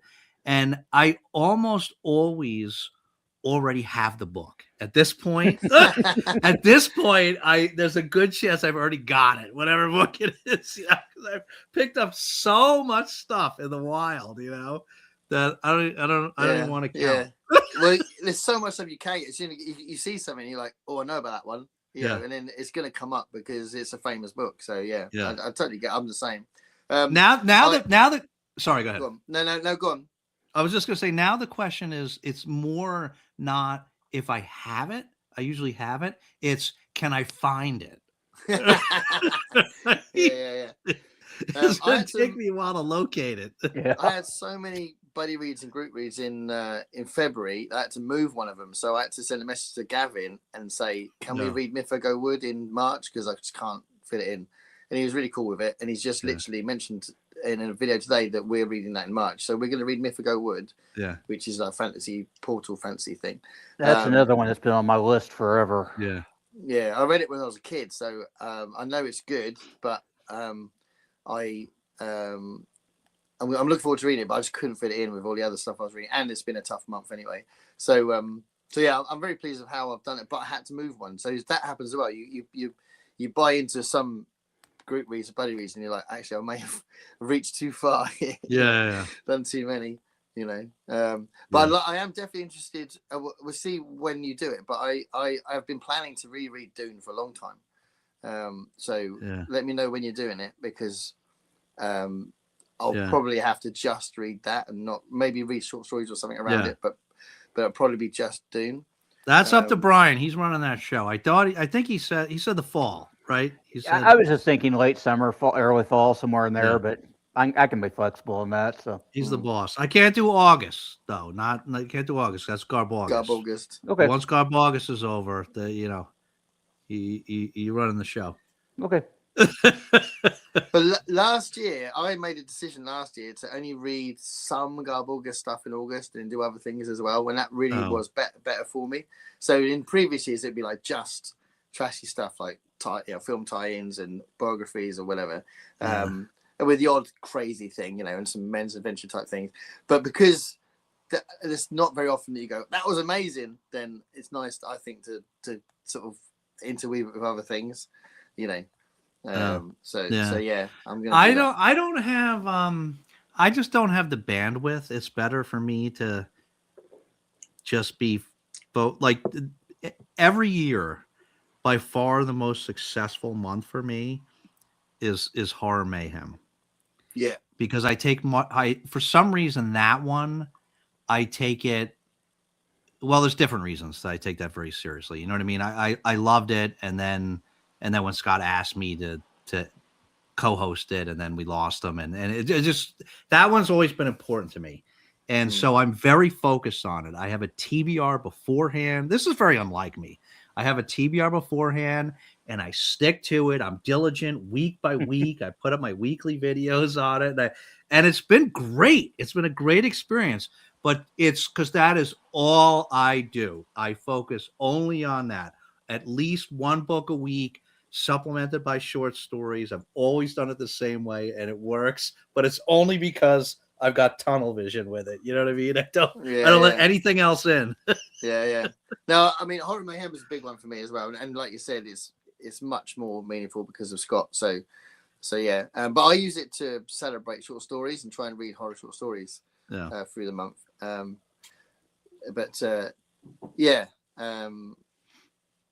Mayhem is a big one. Rocket Summer as well, a big one for me. But, yeah, I mean, I've done a little bit of that. I haven't been great with it, you know what I mean? But again, because I never focused on it the same way. But yeah. Hold on, let me just catch up again quick here. He says this about Spartacus. Where the boobs on the damn screen. and you need to say to him, that's why people watched it. that's why they're on the screen again. There's a lot of that in that show, huh? I've never seen it. It's definitely really low budget as well. It's your favorite show, Gareth?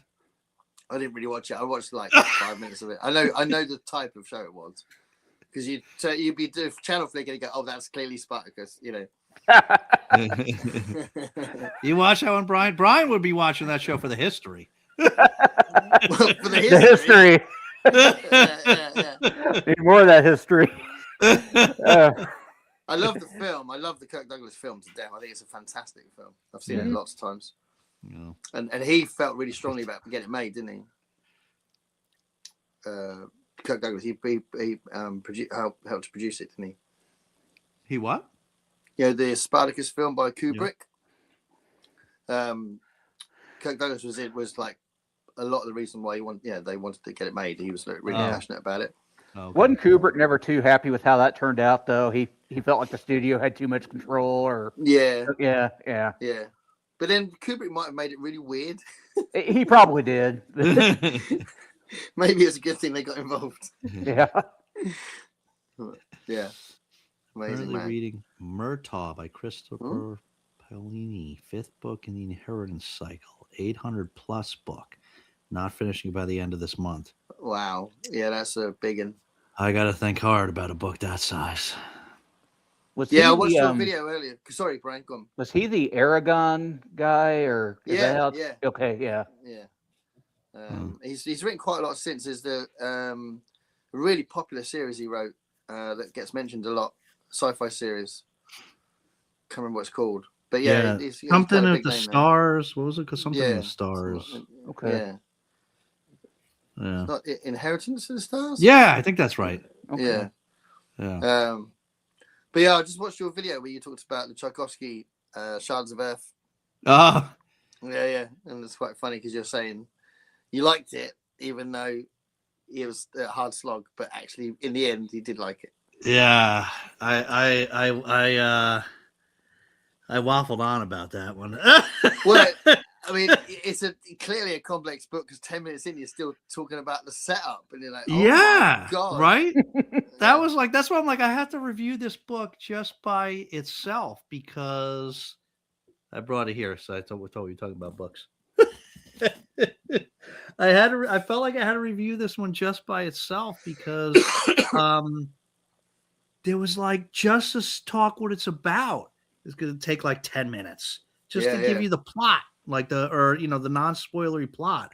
And then you got to give like your opinions about like how it's the narrative form and, how it, so I finally finished that baby. And yeah, well, you saw the video. I'm like, it was, it definitely grew on me, I guess. By the time I was finishing it up, I guess that's the way a lot of these work, I guess, right? Then it's like it pumps you up again and stuff towards the end. And, is it the case that if it wasn't him, you would have DNF'd it? Well, I'm not a big DNFer, period. I at least not intentionally, but I think. So actually, the answer to your question is probably yes. Probably if it wasn't him, I probably would have accidentally DNF'd it. And I mean that literally. I don't you would purposely DNF almost nothing.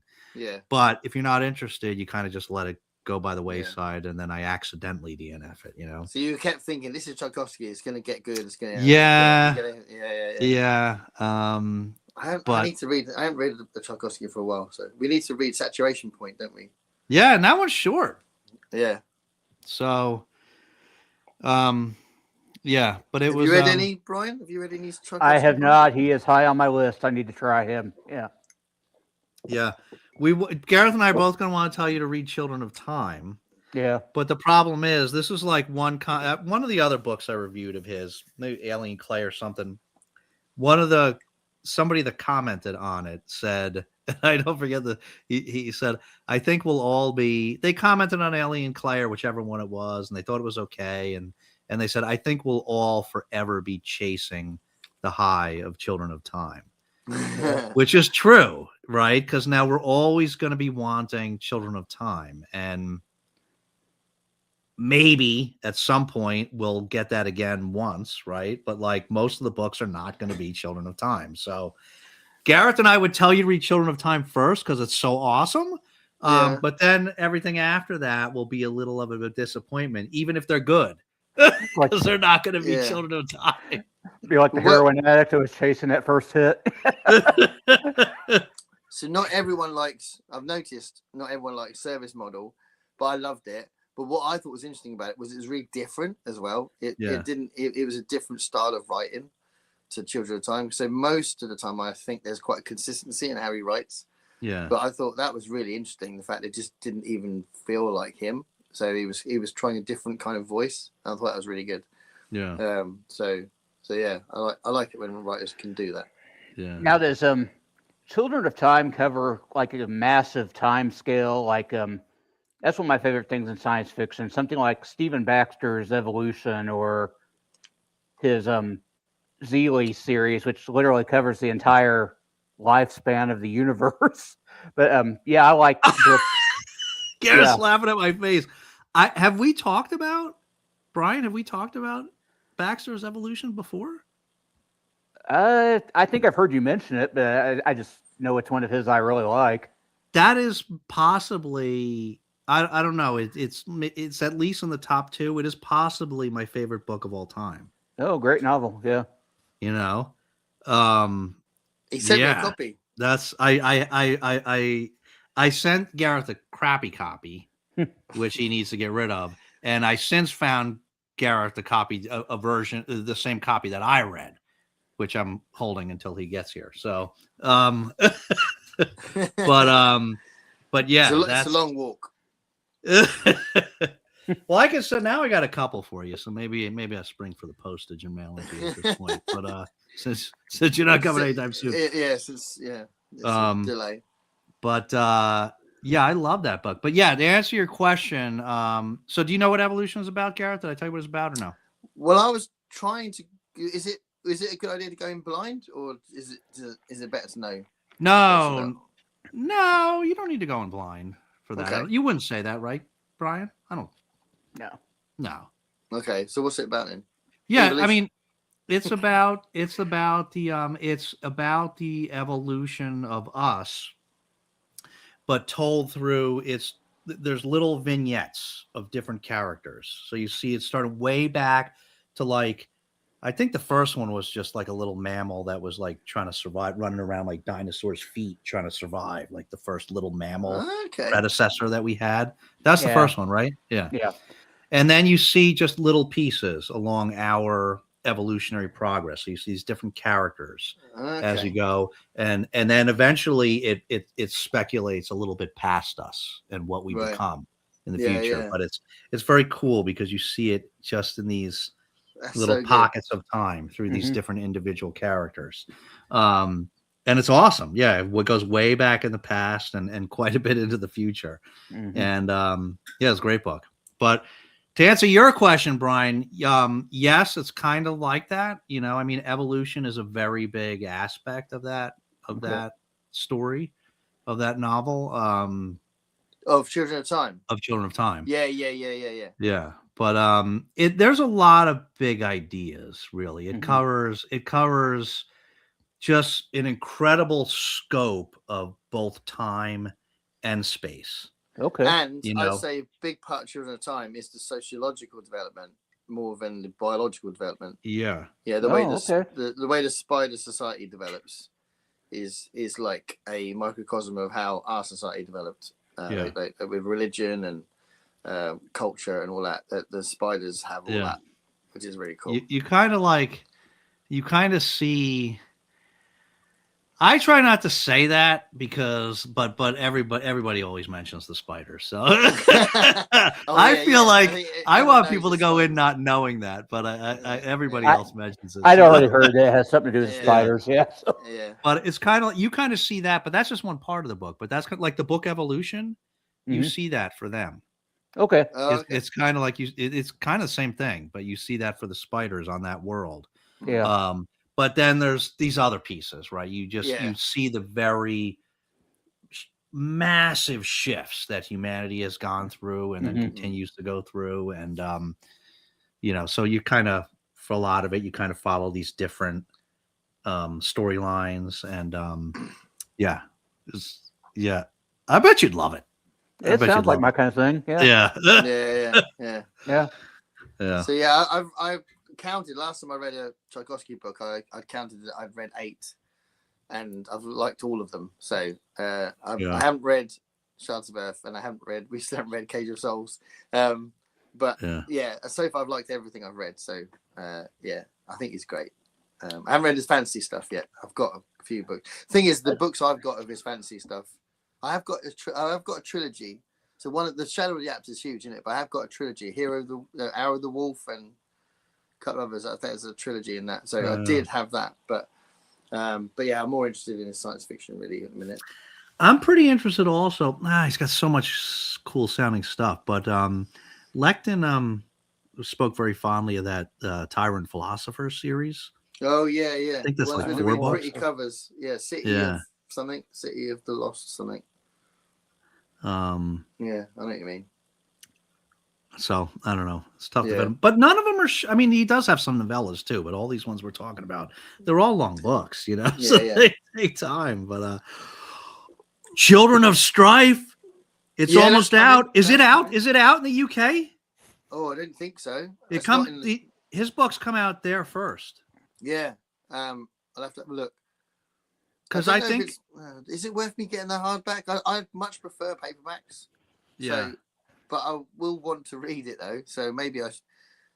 I should think get it we out of the get it. I library. think we get it in March. So I wouldn't be surprised if you have it already. I might get it out of the library and then buy the Yeah. paperback. Do you know what I mean? I might do that. Yeah.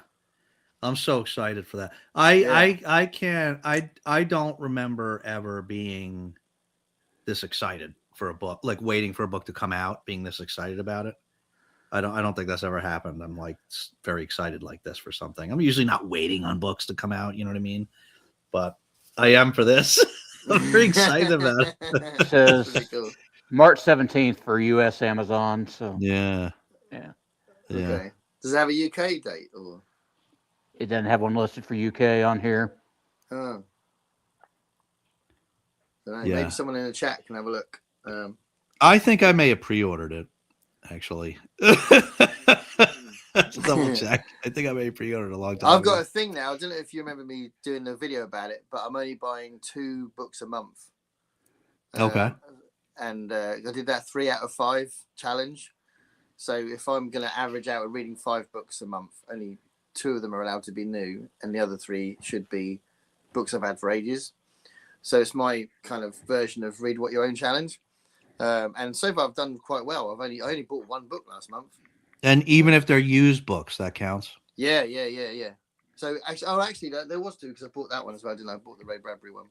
So there's 2. I bought 2. I bought the Australian one that didn't even end up reading. So yeah, I'm quite pleased that I've kept to that because I've got rid of a lot of books. I know. So upsetting. Don't remind me.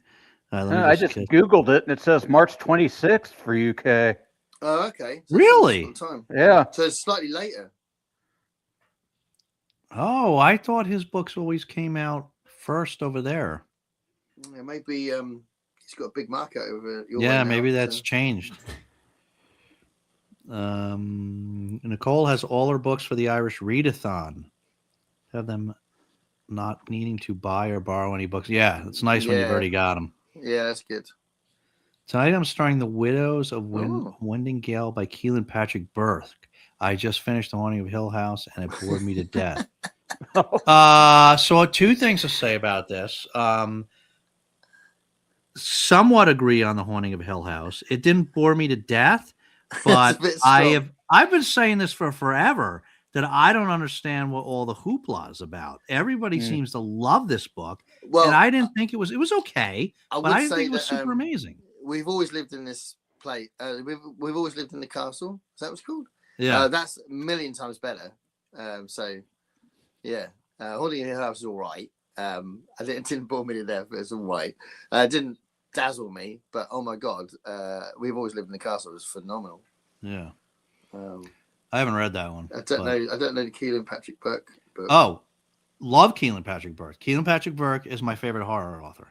Oh, okay. Yeah, wow. that was the other. I haven't read this one, but I've read a number of. He writes a lot of novellas. So he's not. I mean, he's not really big, and you don't typically see his stuff in like Barnes, or for you, I guess it would be Waterstones or whatever. We don't usually see them in Barnes and Noble or whatever.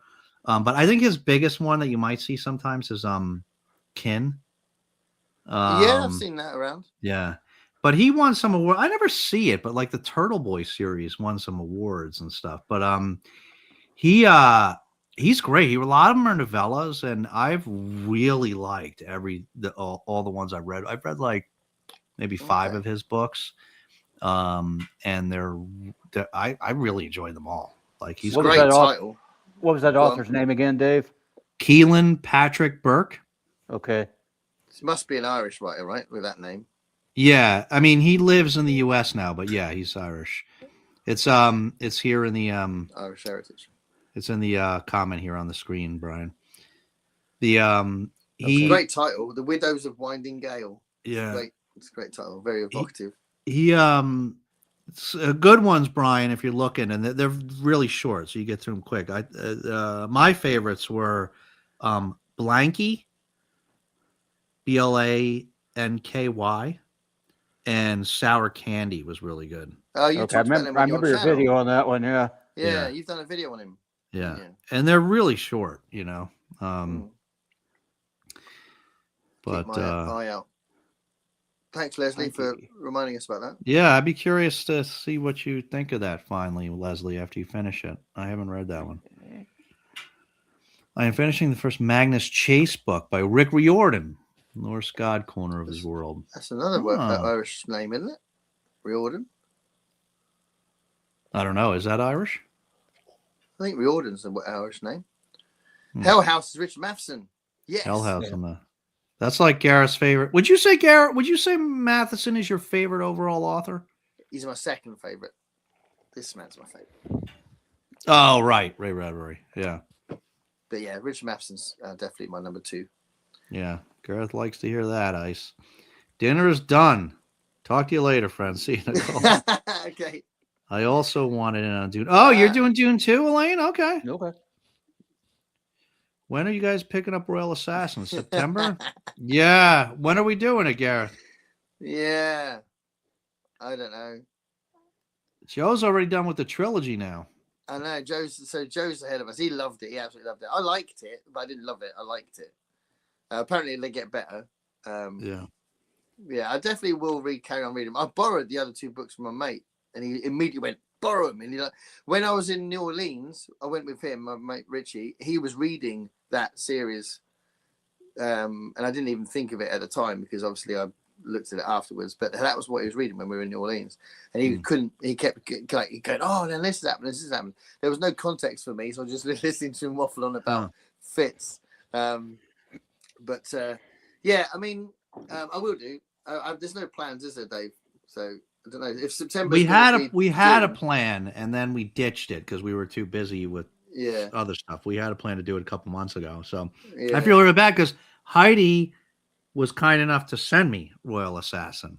Oh, really? So I really need to get to it. Yes. Oh, yeah. You can't mess around. It's Robin Hobb, right? Yeah. Okay. Yeah, it's a long one though. Royal Assassins. She's a really good writer. There's nothing wrong with the writing. And I really enjoyed that first book. I definitely want to move on. It's just that's another one of those books I got to plan for it because it's pretty long. You know what I mean? Yeah. I think June gets in the way of that if we're going to do that in September. I can't read Robin Hobb and June at the same time. It'd be too much.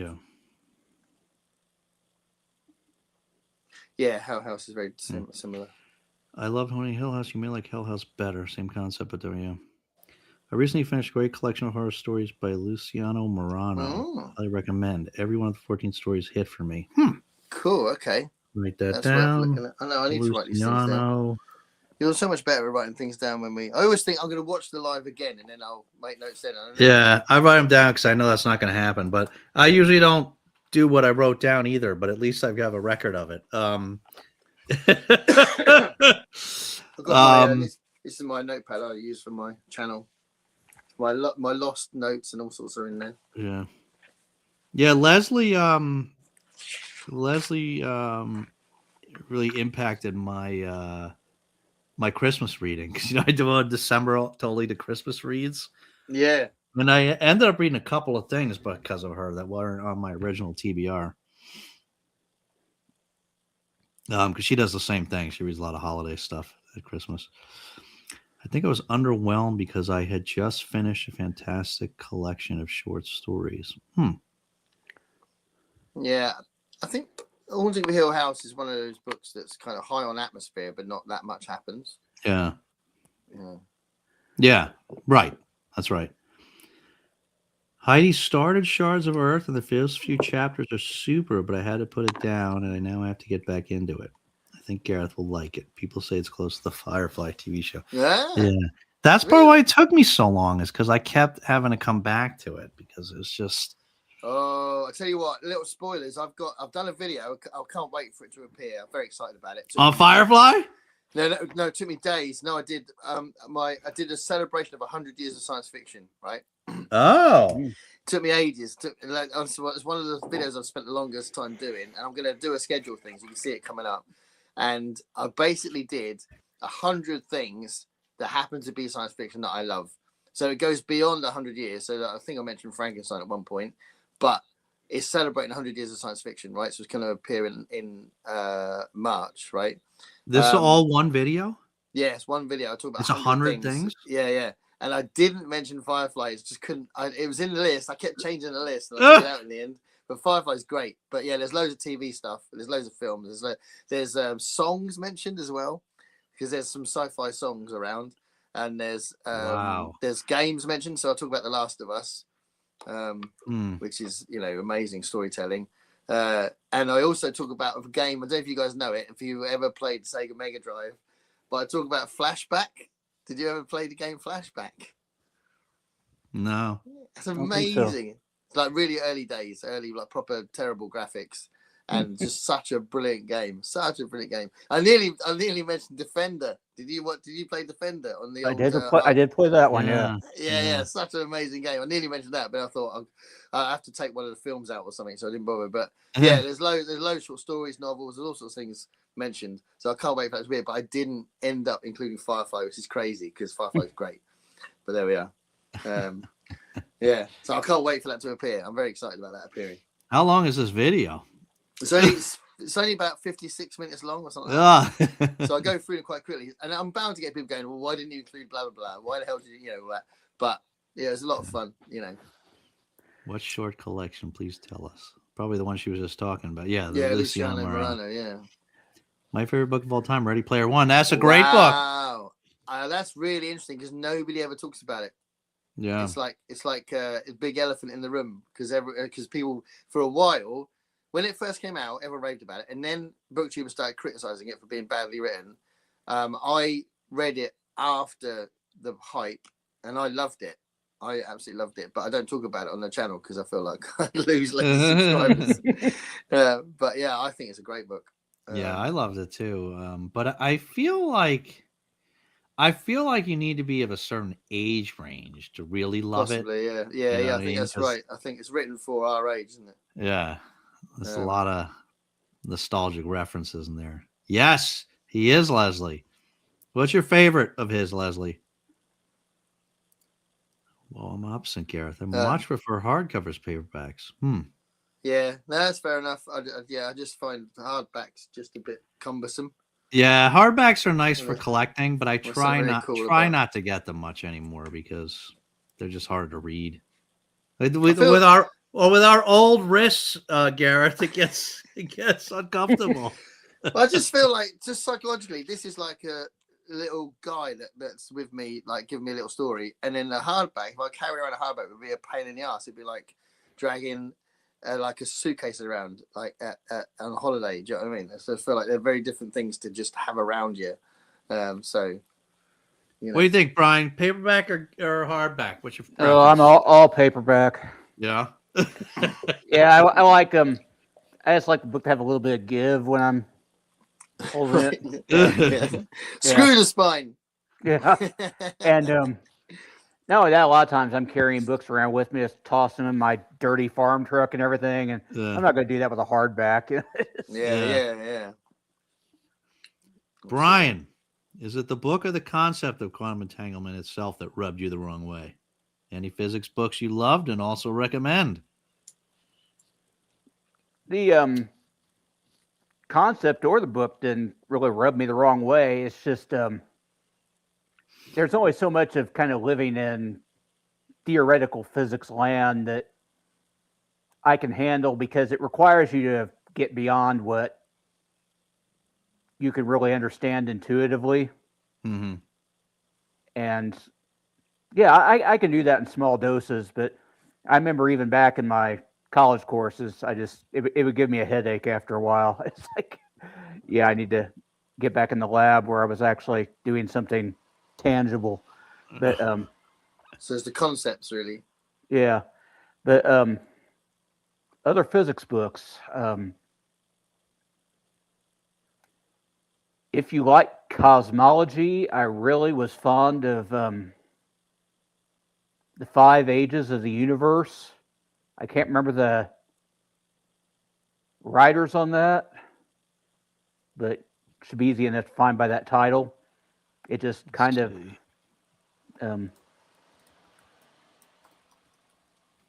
breaks Fred down. Adams and Greg Laughlin. That's it. 5 Ages of the Universe. Very, very readable. Just, I mean, I'm sure it's probably outdated now, but yeah, it's just mind-blowing stuff dealing with what we think the fate of the universe will be, and I loved it. All right. I've never read the Haunting books, but I did enjoy the 2 seasons on Netflix. Yeah, so the Netflix show was totally different than the book, and I liked the Netflix show better than the book. The Netflix show was pretty good, I thought, Haunting of Hill House. I am 95% sure that the version of The Haunting of Hill House that Vincent Price was in, the black and white film, Richard Matheson wrote the script. Oh. Yeah, I'm pretty sure. I didn't even know that existed. Yeah. He wrote loads of scripts. Did you see the Netflix show? No, I didn't see it. Yeah. That's one of those. It is good, but it's one of those ones where they just were using the name, you know, for the like, it's like, it was so unrelated. So if you're a massive Shirley Jackson fan, you're like, what the hell are they doing? What's going on? Yeah. Favorite so far is Kin. Okay. I actually haven't read that one yet, but I have it. That one's supposedly pretty rough. And now you have a new book to read for Christmas. Wink, wink. Oh yeah, because I sent me a Christmas book with old horror myths, basically old horror stories. Okay, cool. The Haunting of Hill House, one of my favorites, even though it makes me very uncomfortable every time I read it. How many times have you read it? Subtle psychological horror is best. Psychological Hill House horror. Yeah. Okay. Yeah, it's a very particular strand of horror, isn't it? Yeah. Very atmospheric.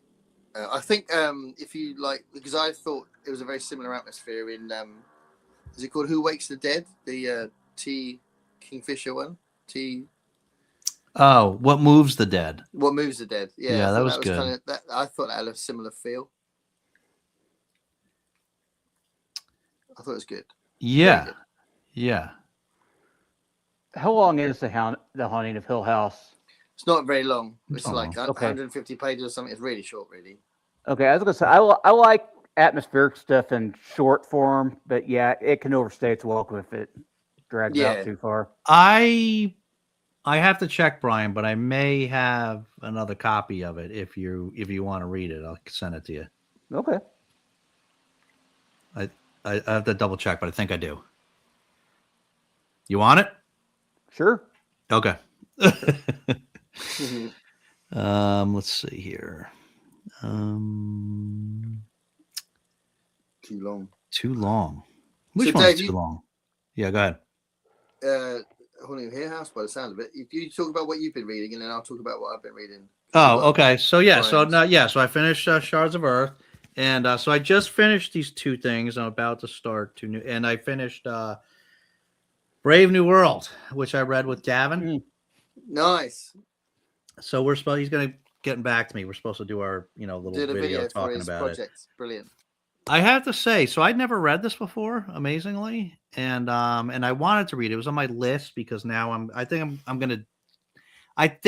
spoiler channel spoiler. I think I'm going to start like a totalitarian novel sort of thing, the way Greg did another Bibliophile Reads. Yeah. So I'm going to go through some of those. So this is one of the ones I wanted to read. I did not like this as much as I had hoped that I would. And have you guys read this? Yeah.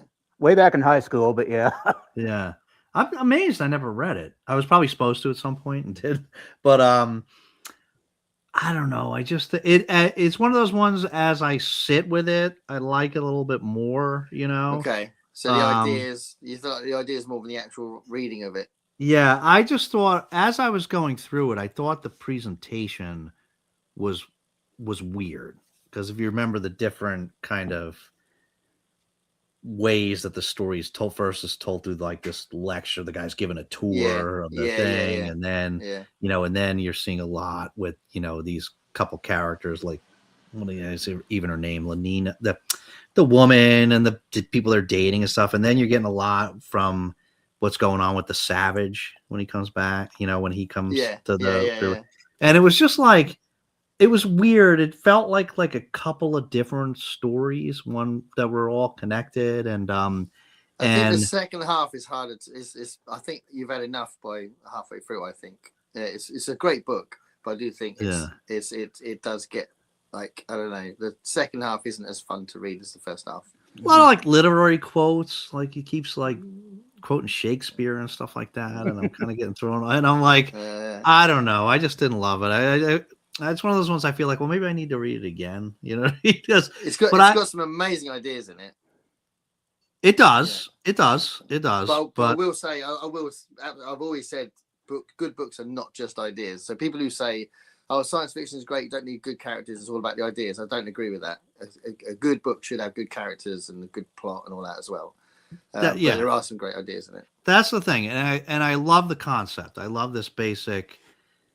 And that's why the book is so important, right? Because it tells of that kind of very different from a oppressive Big Brother totalitarian society like 1984. This is a different one, right? This is one where you just take over, reproduction, and you keep everybody, but you keep everybody happy, right? It's mostly about social engineering, isn't it? Yeah, social engineering, a lot of sex and drugs, and keep everybody happy, and then that's it.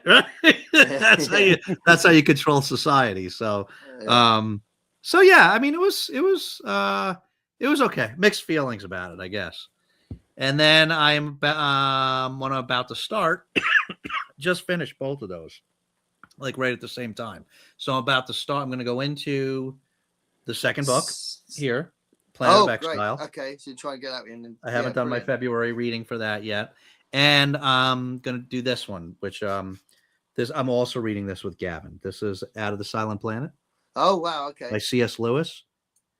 So this is, I found this whole one, isn't it? Sorry? I think it's another one of his religious kind of allegory kind of thing. Yeah. So this one's a sci-fi trilogy. I was lucky. I found the whole trilogy in the wild, this old version. And, but the last one in the series, I was glad he asked me to read this because the first two are kind of short, and the last one, I don't think I have it here, which is longer. It's called That Hideous Strength. Yeah, that is actually another book that I wanted to read for this series that I'm envisioning doing, because that is one that's kind of known for. I don't know too much about it, but I think it's sort of like more of like a religiously controlled society. So I'm going to read that with Gavin, but then I'm going to continue on and read the other two in the trilogy because I really wanted to get to the third one. So that's where I am. What about you? Cool. So I just read Frankenstein again. With Alan from Alan's Reads and Greg from Ghost Reads in the Sky. So that was good to reread that. That's the third time for me. So that's obviously amazing. And there's been a bunch of short stories I've been reading. So as I said earlier, I've dropped off a little bit on Black Tongue Thief, so I'll get back to it next month. But I've been reading from the John W. Campbell Memorial Anthology. So really that was because I picked out a Simak story, and it's just a really interesting anthology. So I've been reading a few others in there. Edited by Harry Harrison. Yeah, edited by Harrison, and there's Paul Anderson, Asimov, Bester, Hal Clement, Theodore. No, it's not Theodore Sturgeon. Oh yeah, Theodore Sturgeon, Clip Simak, Harry Harrison, loads of people. Really good stories. And it was done when John W. Campbell died. This came out a few years ago as a tribute to him. So they're written specially for the book. So I think that's kind of interesting. And then and then I read a story from here as well. So I've read a few Simak stories. Okay. It's just worked really well. Where I've been on the bus for a bit ago, I'll just read a short story. So that's been really good. And what I'm definitely going to finish is with Friends Like These, which is Alan Dean Foster short story collection. Yeah. Yeah, it's interesting. It's good.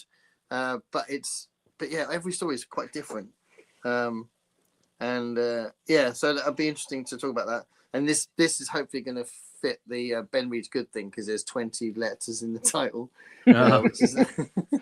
But yeah, so yeah, the short story thing has been a nice way to finish the month, and then obviously we're approaching March, so I'll do City of Illusions soon, and then I've got Mythico Wood and Doctor Sleep as well, so I've got those in March as well. So yeah, cool.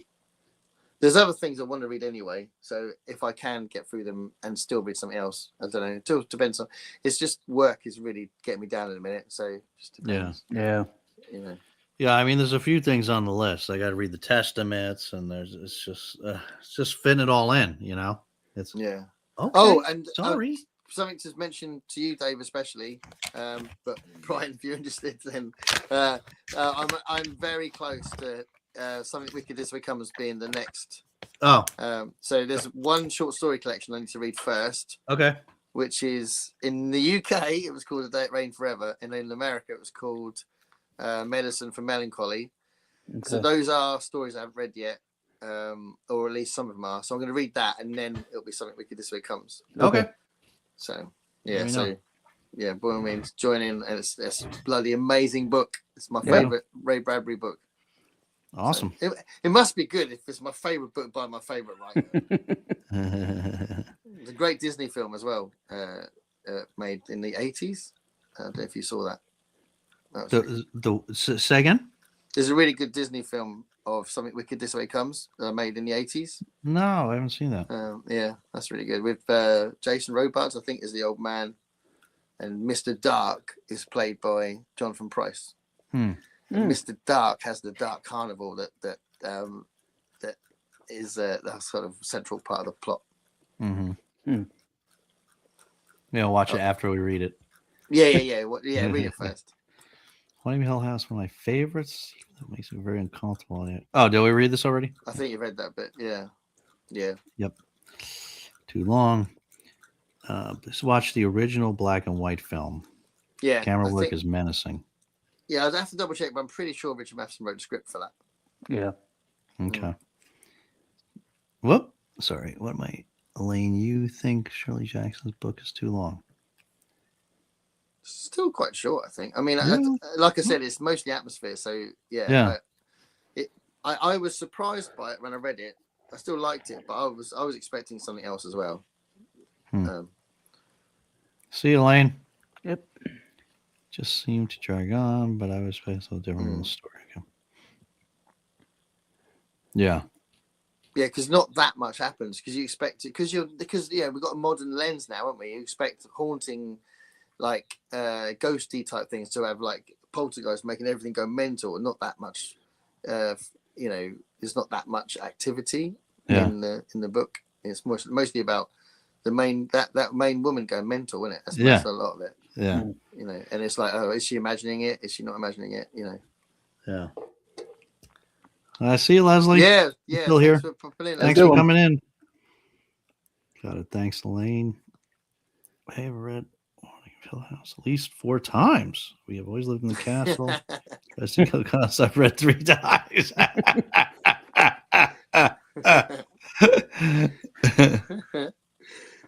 Yeah, now you're intrigued, aren't you, Constance? It's like, what is going on with this? Let's all call Constance. What's going on? What's Ray's problem? We're caught up. So, Brian, you got biscuits? I don't. My stomach's a little unsettled, but what? Come on, man. If I did have them, we tend to make our own here. So, oh, nice. We make oatmeal raisin, peanut butter, chocolate chip, plain sugar. Nice. So that's yeah. Can you send some over? I don't know how they'd hold up all that time, but Gareth, I know you got some biscuits. Yeah, well, I thought because it's obviously, as Brian knows, a very important part of our show.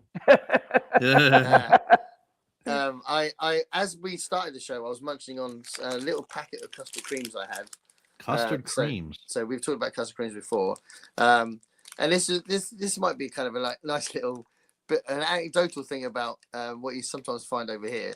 So this is a little packet of 6 biscuits, and it's in I bought it in a cafe in this community centre that I work at on a Wednesday morning.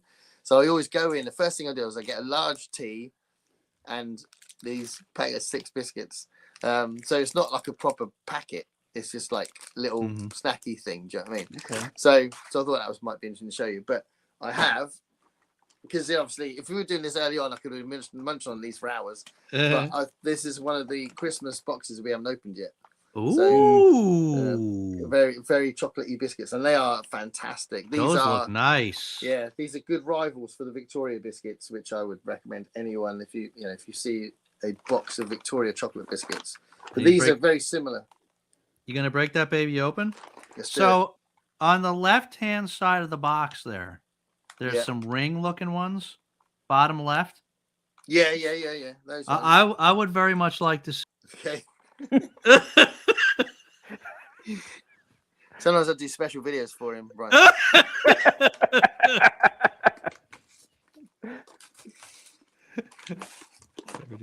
He said, "Love him." I know. Yeah, I know. What's up with that? You can't even ask him about it. He's coming after you. Dead. So you lasted longer than he did.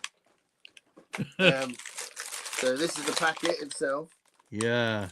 So these ones are usually the ones that have got the silver wrapping.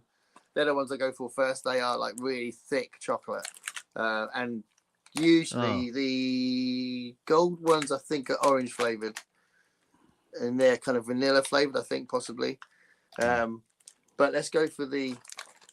That's the one. Yeah, right there. Yeah, you like that one. If my wife was watching this, she'd be like, "What are you doing? What are you opening that for?"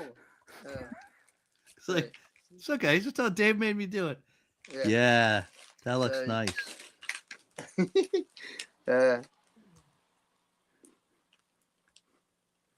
Yeah, that looks well good. Very nice. Yeah. Yeah. I mean, if you want to eat one of those gold foiled ones too, I mean, I won't object if you want to eat one of those too. They are amazing. So this is good. This is good. And the whole package is really good. They're all going to be similar. I think a lot of this is the texture is different, but the taste is very similar. Yeah. But not the gold foil one. So.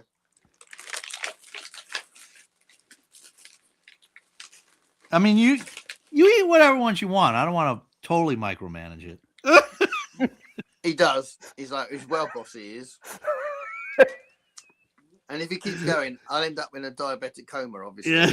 I tell him which biscuits he eats and when. I tell him when he's had enough. Oi, Gareth, have a hobnob now. Right, yeah. So it's quite a big one as well. Like, if you compare it with the other one is slightly smaller. This is quite big and thick. You know, a lot of girth. That's what she said. So you take the foil off.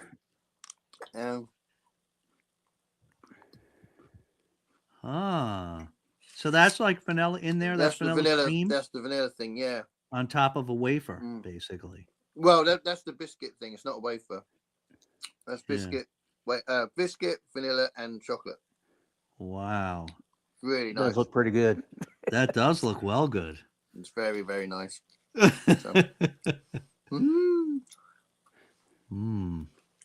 might not translate very well, but this is the best bit of the show. Yeah. What just happened. But it's a bit I've enjoyed the most. I can almost taste that biscuit.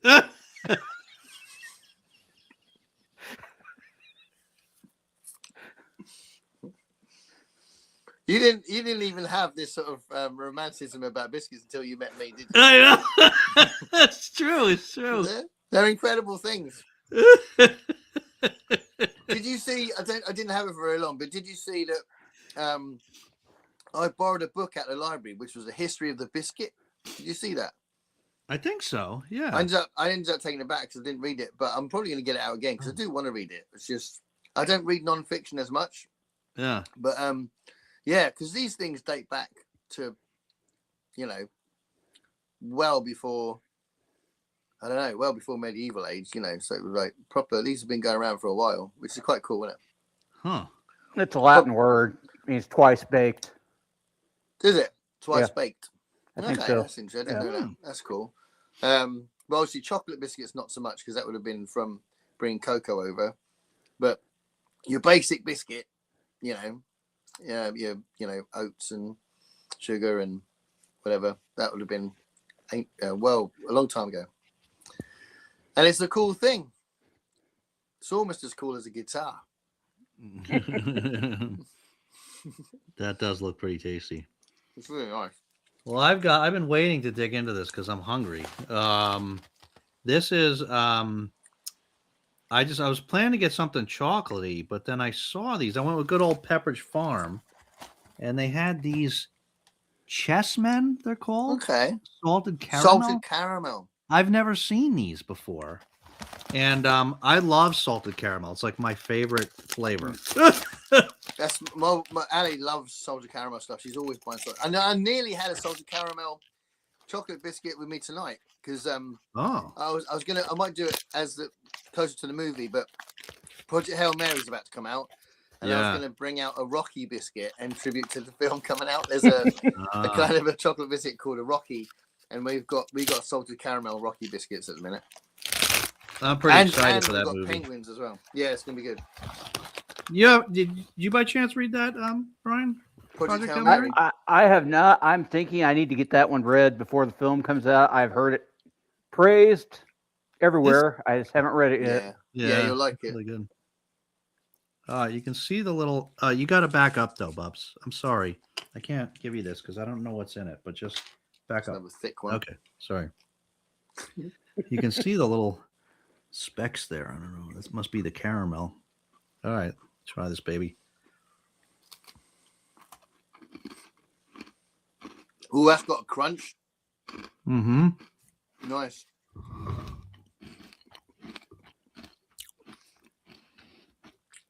Try a little biscuit ASMR for the evening. That's good. We're not going to be breaking out any special costumes here, are we? I mean, maybe the night's still young, Brian. I mean, the night's still young.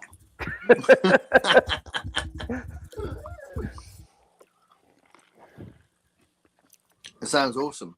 That was It's good. really nice. Not too So sweet. is it quite thin?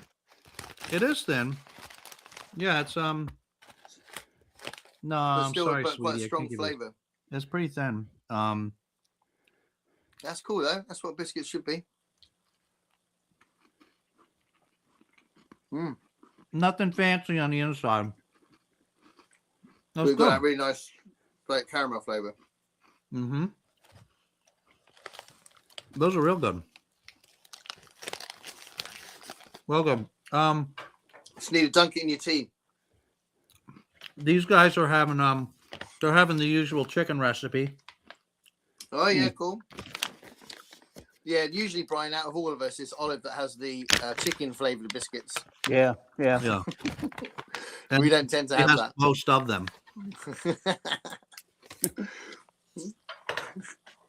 I love the idea of a chicken flavoured biscuit. I might just try it one day. We should do it one day. Well, next time it's Olive's birthday, we'll try some dog food.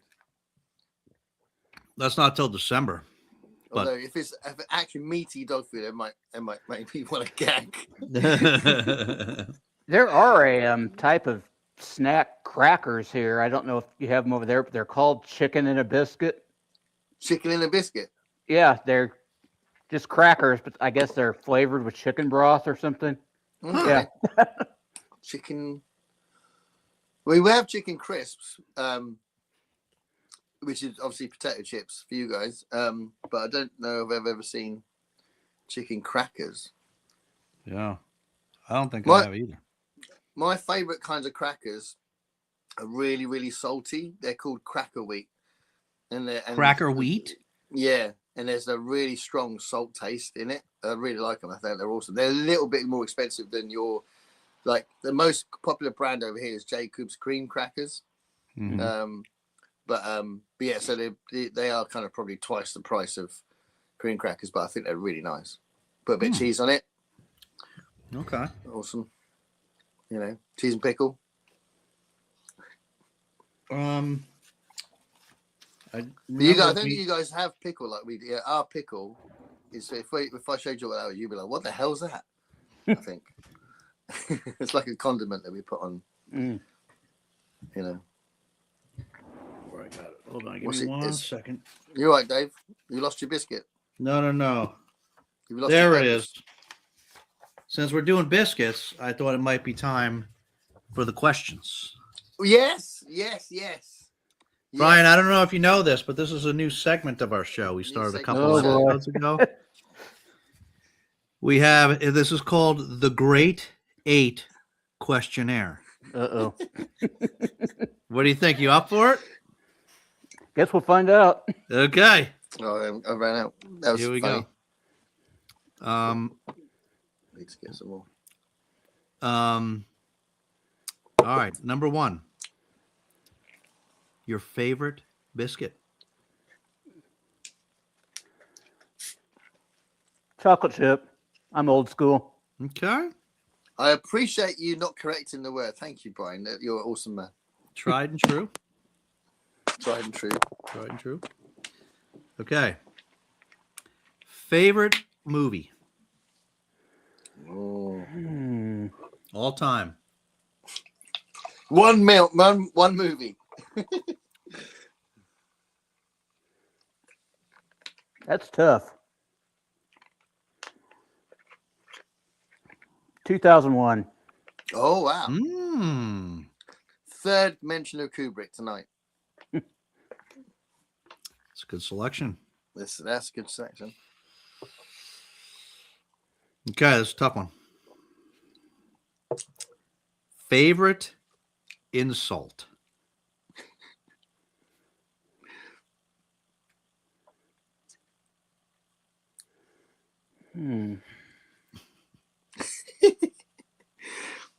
Favorite word to call someone?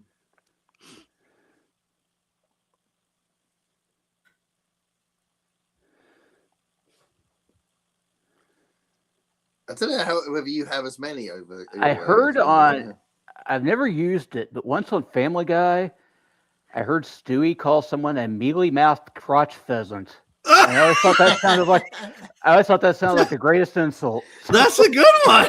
Mealy-mouthed crotch pheasant. Yes. That's brilliant. I like that. That's a great one. Yeah. I might use that. Next time Gareth, starts talking smack. Mealy mouth crotch pheasant. I'll call him a knob jockey if he gets Larry. That's a good one too.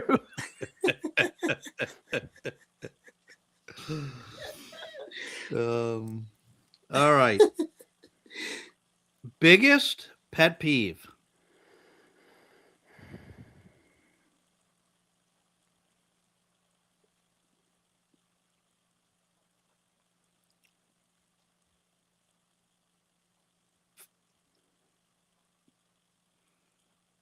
Donald Trump's existence. We'll take it. We'll take it. I'll pull his voice. I'll put it that way. His voice, yeah. I won't deny him his life. I'm not that cruel. I wouldn't mind if he lost his voice. So. Some weird accident like what happens in the Planet of the Apes films. Yeah. Could you imagine? I never actually thought of that possibility, but yeah, Constance likes that answer. Yes, right. But I never thought about that. But that happens to people. Imagine if that happened. That would actually have a very significant impact. What if he lost his voice? Just lost his voice. Mm-hmm. Yeah. A lot of That's a lot of the ball game. Yeah. For him. Those constant press conferences he does. It's all part of his popularity. Wow. Although, how popular is he? I don't know. I think it's part of his. He's just managed to get this power, isn't he? That he's keeping the power, but I don't know. Not as popular these days. He has a dedicated base, I guess, but how big are they though? How big is that base? I think most Americans are normal people, aren't they? Yeah. I like to hope so. It's getting smaller and smaller. Okay, number 5. Do you have wait, is that number 5? Yeah, number 5. Yeah. Do you have regrets? Of course. You want any specifics? Yeah, you can answer it however you want. But you phrased that question wrong, but yeah. Well, isn't there another leading question after that? Is there another? The next question is similar, isn't it? It is, yeah. Oh, yeah, I guess I can just go right to the next question, right? Because the answer to that is yes, and the next question is, what would you do differently? This will be kind of a serious bummer of an answer, but my brother died at a very young age, 17, and we were both young teenagers. We didn't get along so well. I wish I'd made more effort to get to know him and get along with him before he passed. So, yeah, that's cool. Yeah, I mean, it's obviously not cool, but you know what I mean. That's a lovely answer. Yeah, that's a good. That's a good answer. Yeah, no, sorry, man. Yeah, because a lot of these answers, right? Sometimes it's like, well, so far, like they've been, oh, but if I did this differently, then such and such wouldn't have happened, so I wouldn't do it differently. But that's an example of something that you would actually do differently, you know? Yeah, and it wouldn't necessarily have an impact like the whole sliding doors thing, but it's something that you've had in your mind as something that could have been different. All right. Number 7. You're almost there. Number 7. What song sums up your attitude in life?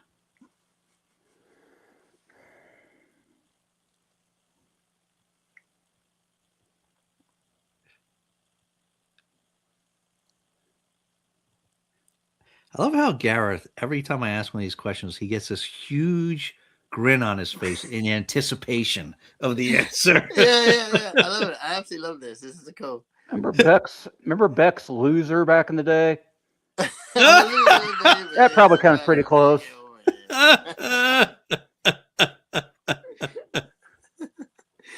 Okay. I love it. Very self-effacing. All right. Maybe we know the answer. I don't know. So, okay. So, last question, number 8.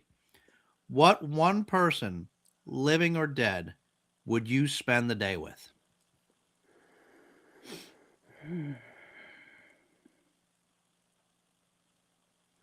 There are so many.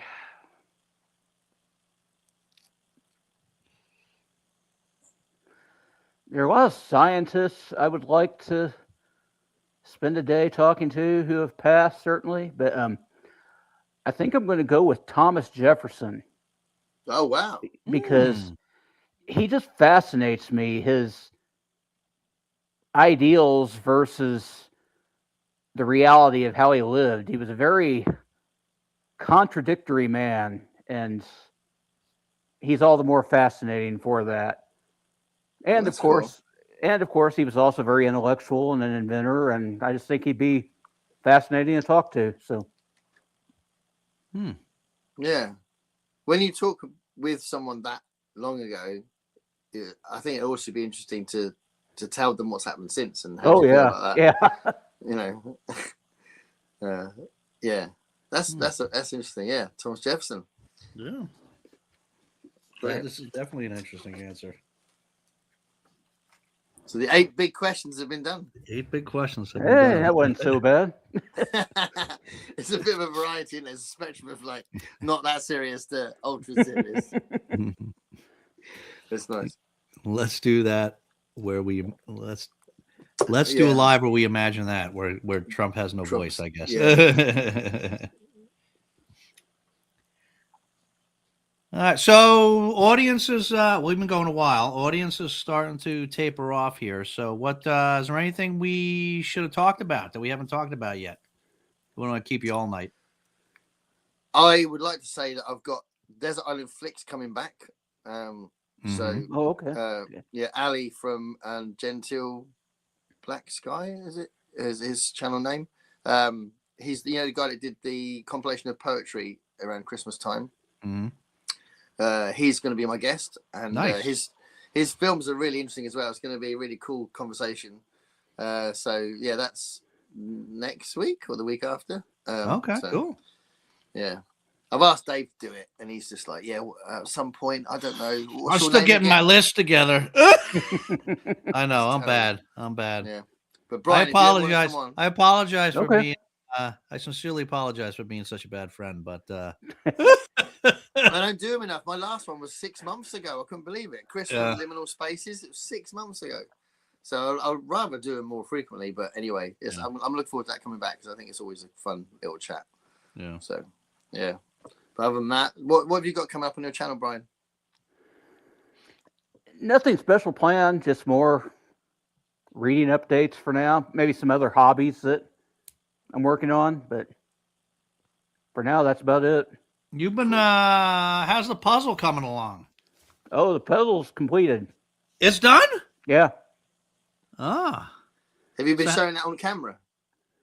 Yeah, I have. Yeah. Oh, nice. I'm waiting for a frame. I will, when I get the frame and get it placed, I'll probably show it one more time, but. So you're gonna like glue it and frame it. Yeah, I don't usually do that with puzzles, but I really like this one. So, my mother used to do it with my puzzles, but they were like 15 pieces. Oh. How many pieces is the one you just done, Brian? 2,000. Wow. Yeah. It's like a physical map of the world. It's really neat. I like it. Oh, nice. That's really cool. How many hours do you think you put into it at the end of the day? Oh, too many. But I keep odd hours. I live with a dementia patient. That means keeping odd hours. So something I can do and bitter watches of the night when I can't get back to sleep. So, yeah. Keeps your brain ticking. Yeah. That's cool. Mm-hmm. All right. Well, what are you thinking? Should we call it here? Call it. Yeah. Who we got next? Is it Brandy? Brandy is next episode is Brandy, and then the episode after that is Nicole. So we got some more good shows coming up. And I had fun. Anytime you need a seat filler, willing to do it again. So. Yeah, you're always welcome, Brian. You just tell us when you're okay. Just tell us when you're free, man. I've been working on you for like 2 years. So that was great. We appreciate you carving out the time. It was great having you on. This was this is fun. So if you're still watching this, check out his channel and subscribe. The Krusty Codex.